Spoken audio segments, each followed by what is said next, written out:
അസ്സലാമു അലൈക്കും വറഹ്മത്തുള്ളാഹി വബറകാതുഹു. പ്രിയമുള്ള മുഅ്മിനീങ്ങളെ, വിശുദ്ധ ഖുർആന്റെ ഖത്മ് തീർക്കുന്ന മഹത്തായ നമ്മുടെ ഈ ക്ലാസ്സിലേക്ക് എല്ലാവർക്കും ഹൃദ്യമായ സ്വാഗതം. സാധാരണക്കാരായ ആളുകൾക്ക് വേണ്ടിയുള്ള വിശുദ്ധ ഖുർആൻ പാരായണം നമുക്കൊക്കെ പാരായണം ചെയ്യാൻ അറിയുമെങ്കിലും അത് അതിൻ്റേതായ കൃത്യതയോടുകൂടെ മനോഹരമായിട്ട് കഴിവിൻ്റെ പരമാവധി ഓതുക എന്ന ഉദ്ദേശത്തോടു കൂടെയാണ് നമ്മുടെ ഈ ക്ലാസ് തുടങ്ങിയിട്ടുള്ളത്. ഇന്ന് 26ാമത്തെ ക്ലാസ്സാണ്. സൂറത്തുൽ ബഖറയുടെ അവസാനത്തെ ക്ലാസ് ആയിരിക്കും ഇൻഷാ അല്ലാഹ്. അപ്പോൾ എല്ലാവരും നല്ലവണ്ണം ശ്രദ്ധിക്കുക. അവസാനത്തെ 2 പേജായ ഏറ്റവും വിശുദ്ധ ഖുർആനിലെ ഏറ്റവും വലിയ ആയത്തായ ആയത്തുദ്ദൈൻ, ആ ആയത്തും അതുപോലെ തന്നെ അതിനോടനുബന്ധിച്ച ആയത്തുൽ കുർസിയും അടങ്ങുന്ന ആമിന റസൂൽ അടങ്ങുന്ന ആയത്തുകളാണ് നമുക്ക് ഇനി പാരായണം ചെയ്യാനുള്ളത്. അവസാനത്തെ ആ 2 പേജ് എന്ന് പറയുമ്പോൾ അപ്പുറവും ഇപ്പുറവും അടങ്ങിയ 2 പേജ് ഇൻഷാ അല്ലാഹ് അല്ലാഹു തആല മനോഹരമായി പാരായണം ചെയ്യാനുള്ള തൗഫീഖ് പ്രദാനം ചെയ്ത് അനുഗ്രഹിക്കുമാറാകട്ടെ. أعوذ بالله من الشيطان الرجيم. بسم الله الرحمن الرحيم. يا أيها الذين آمنوا إذا تداينتم بدين إلى أجل مسمى فاكتبوه. തുടക്കത്തിൽ യാ അയ്യുഹല്ലദീന ആമനൂ, യാ അവിടെ മദ്ദുണ്ട്, ആ മദ്ദ് ശ്രദ്ധിക്കുക.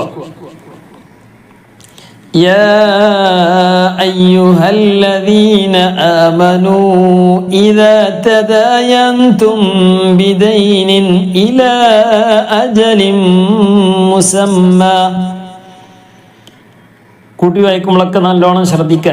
യാ അയ്യുഹല്ലദീന ആമനൂ ഇദാ തദായൻതും. ഞാനവിടെ നിർത്തി. ഇനി ആമനൂ എന്നുള്ളിടത്ത് നിർത്തുകയാണെങ്കിൽ അവിടെ ഒരു മദ്ദുണ്ടല്ലോ അല്ലേ, മദ്ദിന്റെ ചിഹ്നമുണ്ട്, നീട്ടാനുള്ള ഒരു ചിഹ്നമുണ്ട്, കാണില്ലേ, ഒരു വളഞ്ഞൊരു ചിഹ്നം, അതിന്റെ പേരാണ് മദ്ദിന്റെ ചിഹ്നം. ആമനൂ അവിടെ നിർത്തുകയാണെങ്കിൽ യാ അയ്യുഹല്ലദീന ആമനൂ, സാധാരണ ഒരു ചെറിയൊരു നീട്ടൽ നീട്ടിയാൽ മതി. ഇവിടെ മദ്ദുണ്ട് എന്ന് കരുതിയിട്ട് അവിടെ നിർത്തുകയാണെങ്കിൽ ആ മദ് ഉണ്ടാവുകയില്ല. ആ മദ് നമ്മൾ ആമനൂ എന്ന് പറഞ്ഞ് നീട്ടരുത്. ആ നീട്ടൽ എപ്പോഴാണ്? അവിടെ നിർത്തുന്നില്ല എങ്കിൽ, നമ്മൾ ശ്വാസം വിടുന്നില്ല എങ്കിൽ. ആമനൂ ഇദാ തദായൻതും, ആമനൂ ഇദാ തദായൻതും. യാ അയ്യുഹല്ലദീന ആമനൂ ഇദാ തദായൻതും, ആമനൂ ഇദാ മദ്ദ് മുൻഫസിലാണ്. നീട്ടാനുള്ള അക്ഷരം വാവാണ് അല്ലേ. ആമനൂ കൂടുതൽ നീട്ടാൻ ശേഷമുള്ളത് മദ്ദാണ് അല്ലേ. അതിന്റെ മുകളിൽ മദ്ദിന്റെ ചിഹ്നമുണ്ട്, ശേഷമുള്ളത് എന്താ മദ്ദിന്റെ ചിഹ്നം വരാൻ കാരണം എന്താ? ശേഷമുള്ളത് ഹംസയാണ്, ഈ അല്ലേ. ഇതാ നീട്ടാനുള്ള അക്ഷരത്തിന് ശേഷം മദ് ഹംസ വന്നാൽ എന്ത് ചെയ്യും? അവിടെ അല്പം നീട്ടേണ്ടി വരും. ഒന്നുകിൽ മദ് മുത്തസിലായിരിക്കും, മദ് മുൻഫസിലായിരിക്കും. അതേ വാക്കിലാണെങ്കിൽ മദ് മുത്തസിലാണ്, അല്ലെങ്കിൽ മദ് മുൻഫസിലാണ്. ഏതായാലും രണ്ടായാലും നീട്ടാനുള്ളതാണ്. മദ് മുത്തസിലാകുമ്പോൾ ഒന്നുകൂടി ശ്രദ്ധിക്കാന്ന് മാത്രം. ആമനൂ ഇദാ തദായൻതും, അവിടെ നൂന് കണ്ടില്ലേ, അവിടെ നൂനിന് ഒന്നുമില്ലെങ്കിൽ പിന്നെ 0 എന്ന് നമ്മൾ പറയാം സാധാരണ. അതുപോലെയാണ് സുക്കൂന്, ഒന്നുമില്ലെങ്കിൽ പിന്നെ സുക്കൂനാണ്. അപ്പോ സുക്കൂനുള്ള നൂനിന്റെ ശേഷം താ വന്നാൽ എന്ത് ചെയ്യണം? ഇഖ്ഫാ ചെയ്യണം, മറച്ചു മണിക്കണം. ഇദാ തദായൻതും നിർത്തിയത് കൊണ്ട് മീമിന് സുക്കൂൻ കൊടുത്തു, വ്യക്തമായി. ഇനി അവിടെ നിർത്തുന്നില്ല എങ്കിൽ ശേഷമുള്ളത് ബ ആണ്.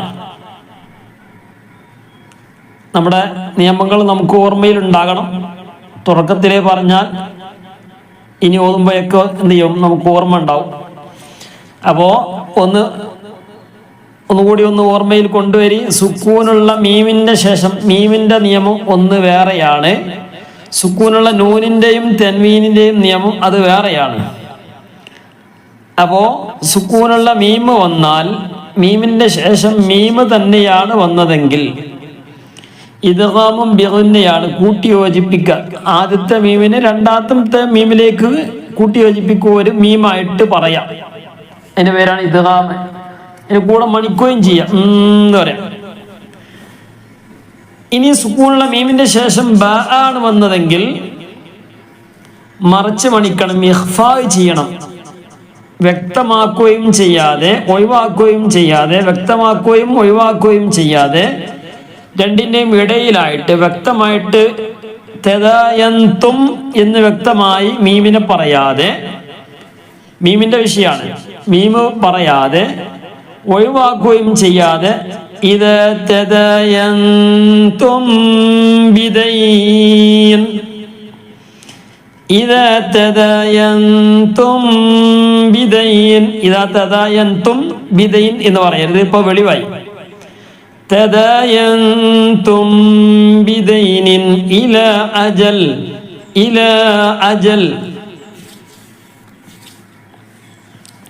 അപ്പൊ മീമിന്റെ നിയമം, മീമിന്റെ ശേഷം മീമ് വന്നാൽ ഇദ്ഗാമും ബിഗുന്ന, മീമിന്റെ ശേഷം ബ വന്നാൽ 28 അക്ഷരമാണുള്ളത്. ഇപ്പൊ 2 അക്ഷരം പറഞ്ഞു. മീമിന്റെ ശേഷം മീമ്, മീമിന്റെ ശേഷം ബ, മീമിന്റെ ശേഷം ഈ 2 അക്ഷരമല്ലാത്ത ബാക്കി ഏതക്ഷരം വന്നാലും അതിന്റെ നിയമങ്ങൾ, പിന്നെ അതിന്റെ ഓരോ ഉദാഹരണങ്ങൾ ഇങ്ങനെ വരും. അപ്പൊ ഏത് വന്നാലും അവിടെ മീമ് വ്യക്തമായിട്ട് പറയണം. മീമിന് ശേഷം ബ ആണെങ്കിൽ മീമിനെ വ്യക്തമായിട്ട് പറയാൻ പറ്റൂല, മറിച്ച് മണിക്കണം. മറിച്ച് മണിക്കാന്ന് പറഞ്ഞ എന്ന് അറിയാം. ഇപ്പൊ നേരത്തെ പറഞ്ഞല്ലോ തദയന്തുംബി, അവിടെ മീമ് വ്യക്തമായിട്ട് സുക്കൂൻ കൊടുത്തിട്ട് പറഞ്ഞിട്ടില്ല. അതാണ് ഇപ്പൊ ഇഖ്ഫാ എന്ന് പറഞ്ഞാൽ. മീമാമം ഇതാ തദയന്തുംബി എന്ന് അങ്ങനെ ആ രൂപത്തിലും പറയില്ല. നേരെ രണ്ടാമത്തെ മീമ് പറയുക, കുറച്ച് കട്ടി കൂട്ടുക, മണിക്കുക. ആദ്യത്തെ മീമിനെ രണ്ടാമത്തെ മീമിലേക്ക് കൊടുത്തു എന്നർത്ഥം. ഇനി ഇതല്ലാത്ത ബാക്കി ഏത് വന്നാലും മീമ് വ്യക്തമായിട്ട് ഇദാ തദായൻതും എന്ന് വ്യക്തമായിട്ട് പറയണം. ശേഷമുള്ളത് ബഉം മീമും അല്ലാത്ത അക്ഷരമാണെങ്കിൽ. അപ്പൊ നോക്കി, ഇദാ തദായൻതും ബിദൈനിൻ ഇലാ അജലിൻ മുസമ്മാ, ഇലാ അജലിൻ മുസമ്മൻ ഫക്തുബൂഹ്.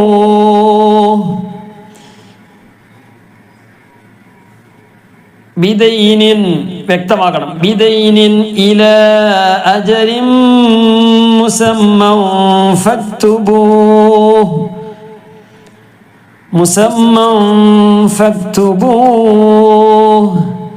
തൻവീന് ശേഷം ഫാ ഒന്ന് ഇഖ്ഫാ ചെയ്യണം.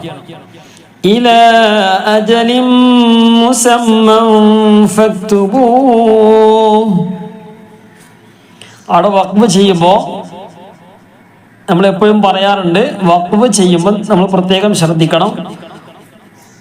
അവസാനത്തെ അക്ഷരത്തിന് സുക്കൂന് കൊടുക്കണം. ഫക്തുബൂഹു എന്നുള്ളത് ഫക്തുബൂഹ്. അവസാനത്തെ അക്ഷരത്തിന് എന്ത് ചെയ്യണം? സുക്കൂന് കൊടുക്കണം. ഫക്തുബൂഹ്. തൻവീൻ ഫത്ഹോ നീട്ടാനുള്ളതോ ആണെങ്കിൽ നീട്ടുകയും ചെയ്യും. ബിദൈനിൻ ഇല അവിടെ നീട്ടണം അല്ലേ? മദ് ഉണ്ടായത് കൊണ്ട് മാത്രമല്ല, മദ് ഉണ്ടെങ്കിലും ഇല്ലെങ്കിലും അവിടെ ഇല എന്നാണ് വായിക്കുക. അവിടെ കണ്ടില്ലേ, യാ അയ്യുഹല്ലദീന ആമനൂ ഇദാ. അവിടെ നിർത്തുകയാണെങ്കിൽ നമ്മളെങ്ങനെ നിർത്തുക? ഇദാ ആമനൂ ഇദാ. എന്നാൽ തൻവീൻ ഫത്ത് ആണെങ്കിലോ അവിടെയും നീട്ടിയിട്ടാണ് നിർത്തേണ്ടത്. നേരത്തെ പറഞ്ഞല്ലോ, ഇലാ അജലിൻ മുസമ്മ, മുസമ്മൻ എന്നല്ല, മുസമ്മ എന്നല്ല, മുസമ്മ. ഒരു അലിഫ് കൊടുത്തിട്ട് നിർത്തുക. തൻവീൻ ഫത്തുഹും അതുപോലെ തന്നെ നീട്ടാനുള്ളത് നീട്ടിയിട്ട് തന്നെ തൻവീൻ ഫത്ത് ഫത്ത് കൊടുത്ത് നീട്ടുക. മുസമ്മ ഇലാ അജലിൻ മുസമ്മ. അവിടെ പ്രത്യേകം ശ്രദ്ധിക്കണം. മീമുണ്ട്, 2 മീമാണ്. 2 മീമ് ശബ്ദുള്ള മീമാണ്. ശബ്ദുള്ള മീമും ശബ്ദുള്ള നൂനും എപ്പോഴും ഏത് സ്ഥലത്ത് കണ്ടാലും മണിക്കണം. അപ്പൊ ഇങ്ങനെ ഇദാ തദയൻതും ബിദൈനിൻ ഇലാ അജലിൻ മുസമ്മ. ഞാൻ നിർത്തുന്നില്ലെങ്കിലും ഇലാ അജലിൻ മുസമ്മ ഫക്തുബൂഹ്. അപ്പൊ എന്താ പറഞ്ഞത്? എവിടെയാണോ നിർത്തുന്നത്, നിർത്തുന്ന അവസാനത്തെ അക്ഷരത്തിന് സുക്കൂൻ കൊടുക്കണം. സുക്കൂൻ ഇല്ലാത്ത സ്ഥലം തൻവീൻ ഫത്ഹോ നീട്ടാനുള്ള സ്ഥലമാണെങ്കിൽ അവിടെ നീട്ടുക.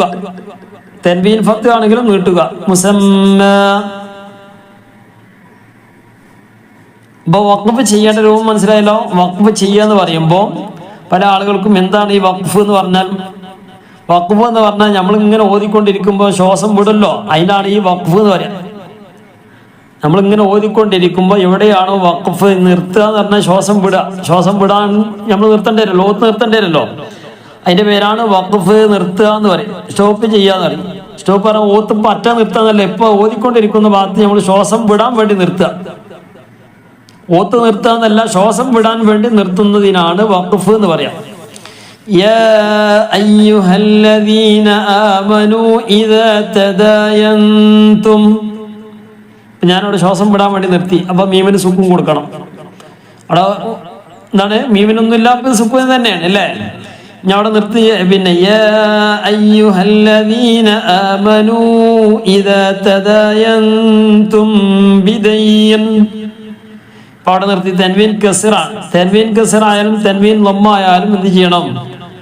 അവസാനത്തെ അക്ഷരത്തിന് സുക്കൂൻ കൊടുക്കണം. ബിദൈനിൻ എന്നുള്ള ബിദൈൻ, ബിദൈൻ.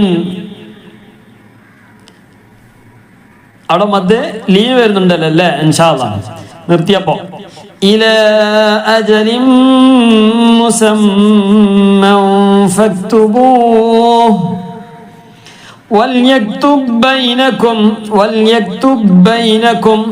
ഇത് പലപ്പോഴും പല ആളുകളിലും ശ്രദ്ധിക്കാതെ പോകുന്നതാണ്. അവിടെ വൽയക്തുബ് ബൈനകും എന്ന് ഓതാറുണ്ട്. അതൊന്ന് ശ്രദ്ധിക്കുക. ആദ്യത്തെ ബായിന് രണ്ടാമത്തെ ബായിലേക്ക് കൂട്ടി യോജിപ്പിക്കുക. അതുകൊണ്ടാണ് ബായിന് ഫത്ത് കസറൊന്നും ഇല്ലാത്ത, സുക്കൂനൊന്നും ഇല്ലാത്ത. അപ്പൊ വൽയക്തുബ് ബൈനകും അവിടെ നിർത്താണെങ്കിൽ 2 ഭാഗം വരും അല്ലേ. നമ്മൾ ഉദാഹരണത്തിന് ഇലാ അജലിൻ മുസമ്മ ഫക്തുബൂഹു വൽയക്തുബ്. ഇപ്പൊ അവിടെ നിർത്തി. ഇപ്പൊ അവിടെ വന്നു. ഇയാളുടെ ശേഷമുള്ളതാണ് ഓതുന്നതെങ്കിൽ ബൈനകും കാതിബും ബിൽ അദ്ൽ വൽയക്തുബ്. അവിടെ നിർത്തി. ഇനി നിർത്തിയിട്ട് ശേഷം മുമ്പത്തെ തന്നെ എടുത്തു ഓതുകയാണെങ്കിൽ അപ്പോൾ അത് ഒഴിവാകും. വൽയക്തുബ് ബൈനകും. അവിടെ മണിക്കൊന്നും വേണ്ട. വൽയക്തുബ് ബൈനകും, വൽയക്തുബ് ബൈനകും കാതിബും ബിൽ അദ്ൽ വൽയക്തുബ് ബൈനകും. വൽയക്തുബ് വേറൊന്നും ചെയ്യണ്ട. വൽയക്തുബ് എന്ന് പറയണ്ട. വൽയക്തുബ് ബൈനകും, വൽയക്തുബ് ബൈനകും കാതിബും ബിൽ അദ്ൽ ബൈനകും കാതിബും ബിൽ അദ്ൽ ബൈനകും. അവിടെ കണ്ടില്ല അവസാനം ഏതാ? നമ്മളവിടെ നിർത്തുകയാണെങ്കിൽ മീമിന് സുക്കൂൻ തന്നെയാണ് അല്ലേ. ബൈനകും കാതിബ് അല്ലേ. ശേഷമുള്ളത് മീമിന്റെ ശേഷം കാഫാണ്. മീമിന്റെ ശേഷം മീമല്ല ബഉമല്ല ബാക്കിയുള്ളത് ഏത് വന്നാലും 26 അക്ഷരത്തിൽ വന്ന ഏത് അക്ഷരം വന്നാലും മീം വ്യക്തമായിട്ട് പറയും. ബൈനകും, ബൈനകും, ബൈനകും. മീമിന് സുക്കൂനായിട്ട് പറയും. അതാ വ്യക്തമാക്കല്. ബൈനകും കാതിബും ബിൽ അദ്ൽ, കാതിബും ബിൽ അദ്ൽ, കാതിബും ബിൽ അദ്ൽ. തൻവീന് ശേഷം ബ വന്നു. തൻവീന് ശേഷം ബ വന്നു. തൻവീന് ശേഷം ബ വന്നാൽ എന്ത് ചെയ്യണം? തൻവീന്റെ ശേഷം ബ വന്നാൽ ഇഖ്ലാബ് ചെയ്യണം. എങ്ങനെ? അതുകൊണ്ടാണ് അവിടെ മീമിന്റെ ചിഹ്നമുള്ളത്. അവിടെ എന്ത് ചെയ്യണം? മീമാക്കി കൊടുക്കാം. കാതിബും ബും ബും ബിൽ അദ്ൽ, കാതിബും ബിൽ അദ്ൽ, കാതിബും ബിൽ അദ്ൽ. ഇപ്പൊ നമ്മൾ നേരത്തെ പറഞ്ഞ മീമിന്റെ നിയമമാണ്. ഇനി നമുക്ക് എന്ത് ചെയ്യാം, നൂനിന്റെ നിയമം കൂടി ഒന്ന് പറഞ്ഞു നോക്കി അല്ലെ. സുക്കൂനുള്ള നൂനിന്റെയോ അല്ലെങ്കിൽ തെൻവീനിന്റെയോ ശേഷം ബ വന്നാൽ, ഇവിടെ തെൻവീനാണ്. കാതിബുൻ എന്നത് സ്ഥലത്ത് ബുൻ എന്ന തെൻവീൻ ഉണ്ടായിരുന്നു. ആ തെൻവീന്റെ ശേഷം ബ ആയതുകൊണ്ടാണ് ആ തെൻവീനെ ഒരു തെൻവീൻ മാറ്റിയിട്ട് മീമാക്കി കൊടുത്തത്.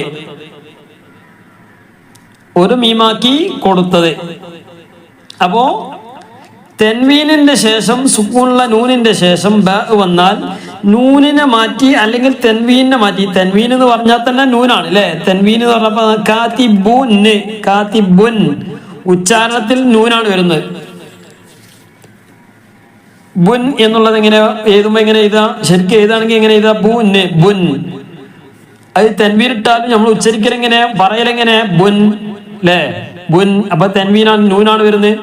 അപ്പൊ നൂനിന്റെ ശേഷം അല്ലെ, ഇനി വേണമെങ്കിൽ തെൻവീന്റെ ശേഷം നൂനിന്റെയും തെൻവീനിന്റെയും ശേഷം ബ വന്നാൽ, ഇവിടെ തെൻവീന്റെ ശേഷം കാതിബുൻ ബിൽ അദ്ൽ, തെൻവീന്റെ ശേഷം നൂനിന്റെ ശേഷം ബ വന്നാൽ നൂനിനെ മാറ്റി മീമാക്കി കൊടുക്കുക. അതിന്റെ പേരാണ് ഇഖ്തിലാബ്. പടം മീമായി മാറി. എന്തായി മാറി? ഇപ്പൊ ഈ മാറ്റിയതിന്റെ പേരാണ് എന്ത്? ഇഖ്തിലാബ്. നൂനാക്കി മാറ്റുന്നതിന് പറയുന്ന പേരാണ് ഇഖ്തിലാബ്. ഇപ്പൊ മാറിക്കഴിഞ്ഞാ പിന്നെന്തായി അല്ലേ? ഇപ്പൊ നമ്മളെന്ത് ചെയ്തു, ഒരു മാങ്ങ എടുത്തിട്ട് നമ്മൾ ജ്യൂസാക്കി മാറ്റിയ പിന്നെ അതിന്റെ പേര് മാങ്ങ എന്നല്ലല്ലോ പറയാം, നമ്മൾ ജ്യൂസ് എന്ന് പറയാം. ഇപ്പൊ അവിടെ മീമാക്കി മാറ്റിയാൽ പിന്നെന്തായി? പടം മീമായി. അപ്പൊ മീമിന്റെ നിയമം ഇനി നോക്കണം. മീമിന്റെ ശേഷം വന്നാൽ, നേരത്തെ പറഞ്ഞല്ലോ, മീമിന്റെ ശേഷം മീമ് വന്നാൽ ഇദ്ഗാമും ബിഗുന്നയാണ്, കൂട്ടി യോജിപ്പിക്കുക, മണിക്കെന്ന് പറയാം. ഇനി മീമിന്റെ ശേഷം ബ വന്നാൽ മറച്ച് മണിക്കുക. കാതിബും ബിൽ അദ്ൽ. തുടക്കത്തിൽ തന്നെ ഇതിങ്ങനെ പറയുന്നത്, ശേഷമുള്ളത് ഇങ്ങനെ ഓരോന്നിലേക്ക് ഞാൻ ഇങ്ങനെ ചേർക്കുള്ളൂ. അപ്പൊ നിങ്ങൾ എന്ത് ചെയ്യണം, അതിൽ കൂടെ ഇങ്ങനെ വരണം. അതിനാണ് ഇപ്പൊ തന്നെ തുടക്കത്തിൽ തന്നെ പറയുന്നത്. കാതിബും ബിൽ അദ്ൽ. അപ്പൊ മീമിന്റെ ശേഷം ബ വന്നാൽ അല്ലേ, ഇവിടെ സംഗതി എന്താ നടന്നത്? നൂനിനെ മാറ്റി മീമാക്കി ഇഖ്തിലാബായി. ഇപ്പൊ മീമായി. മീമിന്റെ ശേഷം ബ വന്നാൽ ഇഖ്ഫ മറച്ച് മണിക്കണം. കാതിബും ബിൽ അദ്ൽ. അവിടെ ബിൽ അദ്ലി എന്നാണുള്ളത്. നിർത്തിയപ്പോൾ അവസാനം നിർത്തുമ്പോൾ എന്ത് ചെയ്യണമെന്ന് പറഞ്ഞു? നിർത്തുമ്പോൾ അവസാനത്തെ അക്ഷരത്തിന് സുക്കൂൻ ചെയ്യണം. തെൻവീൻ ഫത്വ നീട്ടാനുള്ള സ്ഥലമാണെങ്കിൽ അല്ലാത്ത ബാക്കിയുള്ള സ്ഥലത്തൊക്കെ ബാക്കിയുള്ള അക്ഷരത്തിനൊക്കെ സുക്കൂൻ കൊടുക്കണം. ബിൽ അദ്ലി എന്നുള്ള ബിൽ അദ്ൽ ലാമിന് സുക്കൂൻ കൊടുത്തു. മനസ്സിലായില്ലേ? ഒന്ന് ഓതി നോക്കി. يا أيها الذين آمنوا إذا تداينتم بدين إلى أجل. അജലിൽ നിന്നുള്ളടത്ത് നിർത്തേണ്ടി വന്നു, ശ്വാസം വിടേണ്ടി വന്നു. കാരണം നമുക്ക് കൂടുതൽ എല്ലാം അങ്ങനെ ഓതിപ്പോ നമുക്ക് കഴിയില്ലല്ലോ, ശ്വാസം വിടേണ്ടി വരും. അപ്പൊ അവിടെ നിർത്തി. ശ്വാസം വിടാൻ വേണ്ടി നിർത്തിയപ്പോൾ അവിടെ തൻവീൻ ഗസറാണുള്ളത്. അപ്പൊ സുക്കൂൻ കൊടുക്കണം. إلى أجل مسمى فاكتبوه وليكتب بينكم كاتب بالعدل ولا يأب كاتب أن يكتب كما علمه الله. അപ്പൊ നേരത്തെ പറഞ്ഞ എന്താണ്? സുക്കൂനുള്ള നൂനിന്റെ ശേഷം ബ വന്നാൽ ഇഖ്തിലാബ് ചെയ്യണം അല്ലെ. ഇഖ്തിലാബ് നൂൻ മീമാക്കി മാറ്റണം. ഇനി സുക്കൂനുള്ള നൂനിന്റെയോ തെൻവീനിന്റെയോ ശേഷം ലാമോ റാഓ വന്നാൽ ആ നൂനിനെ ലാമിലേക്ക് നേരെ കൊടുക്ക, കട്ടി കൂട്ടുക. വേറൊന്നും ചെയ്യണം, മണിക്കൊന്നും വേണ്ട, നേരെ കട്ടി കൂട്ടി കൊടുത്താൽ മതി. കട്ടി കൂട്ടി കൊടുക്കുക. ന് ശേഷമുള്ളത് ഇല്ലാണെങ്കിൽ ഇല്ല എന്ന് പറയാം. നു ഒഴിവാക്കിയ പോലെ. അൻ അൻ പിന്നെ ശേഷമുള്ളത് ഇല്ല എന്നാണെങ്കിൽ എന്ത് ചെയ്യാ? അല്ല എന്ന് വായിക്കുക. അപ്പൊ അതിന്റെ ഇടയിലുള്ള നൂന് ലാമിലേക്ക് കൊടുത്തു. ലാമ് കട്ടി കൂടി അല്ല. അൻ ല എന്നുള്ളത് വായിക്കുമ്പോൾ അല്ല എന്ന് വായിക്കും. മിർ റബ്ബിഹി എന്നുള്ളത് മിൻ റബ്ബിഹി എന്നുള്ളത് വായിക്കുമ്പോൾ മിർ റബ്ബിഹി, മിൻ റബ്ബിഹി എന്നുള്ളത് മിർ റബ്ബിഹി, മിർ റബ്ബിഹി അല്ലേ? ആ, അപ്പൊ നൂനിന്റെ ശേഷം ലാമോ റോ വന്നാൽ നേരെ കൂട്ടി യോജിപ്പിക്കുക. ലാമ് നൂന് പറയില്ല, തെൻവീന് പറയില്ല. തെൻവീൻ ഉണ്ടെങ്കിലും തെൻവീന് ശേഷമുള്ളത് ലാമാണെങ്കിൽ അല്ലെങ്കിൽ റോ ആണെങ്കിൽ ആ തെൻവീന് ഇല്ലാത്തതുപോലെ പറയാം. അതന്നെ. ഇനി സുക്കൂനുള്ള നൂനിന്റെയോ തെൻവീന്റെ ശേഷം നൗമി നൂന് വാവ് മീമ് യാ, നൂന് വാവ് മീമ് യാ ഇവയിൽപ്പെട്ട ഏതെങ്കിലും ഒരക്ഷരമാണെങ്കിൽ നേരെ ഈ പറഞ്ഞതുപോലെ കൂട്ടി യോജിപ്പിക്കുക. അതിന് പുറമെ മണിക്കുകയും ചെയ്യാം. ഉദാഹരണത്തിന് ഇവിടെ പറഞ്ഞല്ലോ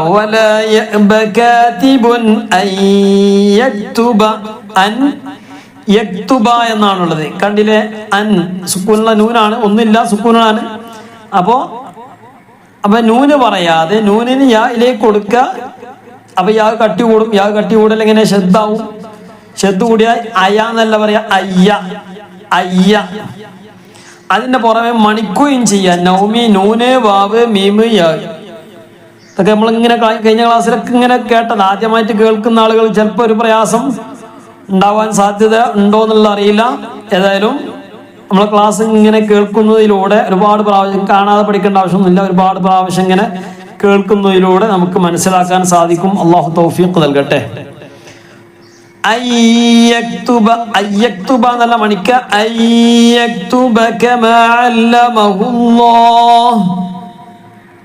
കാണുന്ന ആളുകളൊക്കെ എന്ത് ചെയ്യാം? ഒന്ന് ലൈക്ക് ചെയ്യാം. ആളുകളിലേക്ക് എത്തിക്കാൻ വേണ്ടിയൊക്കെ ഒന്ന് ശ്രമിക്കുക. ഉപകാരമാകുമെങ്കിൽ ഇൻഷാ അല്ലാഹ് ഉപകാരമാകും എന്ന പ്രതീക്ഷയാണ്. അല്ലാഹു തആല തൗഫീഖ് നൽകട്ടെ. ഒരുപാട് പാവപ്പെട്ട ആളുകൾ പല കാരണങ്ങളും കൊണ്ടും പഠിക്കുന്ന സമയത്ത് അതിന് ശേഷമുള്ള സമയങ്ങളിലൊക്കെ നമ്മിൽ നിന്ന് അറിയാതെ നഷ്ടപ്പെട്ടു പോയ പലതും വിശുദ്ധ ഖുർആന്റെ പാരായണം നമുക്ക് മനോഹരമായിട്ട് പഠിക്കാൻ നമുക്ക് സാധിക്കണം. പല ആളുകളും അർത്ഥം ചോദിക്കുന്നുണ്ട്. അതിൻ്റെയൊക്കെ വിശദീകരണം തന്നൂടെ എന്നുള്ളത്. നമ്മൾ സാധാരണക്കാരായ ആളുകൾക്ക് വേണ്ടിയുള്ള ക്ലാസ്സുകൾ വിശുദ്ധ ഖുർആന്റെ ക്ലാസ്സുകൾ ഇഷ്ടംപോലെ നമ്മുടെ യൂട്യൂബ് നോക്കിയാൽ വലിയ വലിയ ഉസ്താദുമാരുടെ ക്ലാസ്സുകളൊക്കെ ഇഷ്ടംപോലെ ക്ലാസ്സുകൾ ഉണ്ട്. ഖുർആൻ ക്ലാസ് ആയിട്ടും ഓരോ സൂറത്തുകളിൽ തുടക്കം മുതൽ നമുക്ക് പ്രത്യേകിച്ച് വേണ്ടപ്പെട്ട സൂറത്ത് യാസീൻ തുടങ്ങിയ വാക്കിയ ഇങ്ങനെ തുടങ്ങിയ ചെറിയ സൂറത്തുകളടക്കം തുടങ്ങിയ മറ്റനേകം സൂറത്തുകളുടെ വിശദീകരണങ്ങൾ കാര്യപ്പെട്ട വലിയ വലിയ ഉസ്താദുമാർ ക്ലാസ് എടുക്കുന്നുണ്ട്. അപ്പോ ആ ക്ലാസ്സുകളൊക്കെ കേൾക്കുക. നമ്മൾ സാധാരണക്കാരായ പാവപ്പെട്ട ആളുകൾക്ക് വേണ്ടി നമ്മൾ ആദ്യം മനസ്സിലാക്കേണ്ടത്, നമ്മൾ ഇരിക്കണീന് മുമ്പ് കാല് നീട്ടാൻ പാടില്ല. ആദ്യം തന്നെ വന്നുകാണ്ട് അതിന്റെ അർത്ഥം ഉണ്ടോ എന്ന് ചോദിക്കണ്ട. ഞാനല്ല ചോദിക്കണീനിൽ ഇത് പറഞ്ഞതല്ല. നമ്മള് ആദ്യം പഠിക്കേണ്ടത് ഓതാനാണ്. ഓതാൻ പഠിക്കാതെ അതിന്റെ അർത്ഥം പഠിച്ചുകൊണ്ട് എന്ത് കാര്യമാണ്? അപ്പൊ നമ്മൾ ആദ്യം വിശുദ്ധ ഖുർആൻ അർത്ഥം പഠിക്കാന്ന് പറഞ്ഞാൽ തന്നെ വലിയ നമ്മൾ ഒറ്റയടിക്ക് ഇങ്ങനെ അർത്ഥം പഠിക്കേണ്ട സംഗതിയല്ല വിശുദ്ധ ഖുർആൻ. അങ്ങനെയാണെങ്കിൽ നേരെ പരിഭാഷ ഉണ്ടാവുമല്ലോ. പരിഭാഷ ഇപ്പൊ നിലവിലുണ്ടെങ്കിലും ആ പരിഭാഷ ഒന്നും വിശുദ്ധ ഖുർആന്റെ ഒരു ഭാഗത്തേക്ക് നമ്മൾ സാധാരണക്കാരെ നമുക്ക് തന്നെ അത് തിരിയില്ല.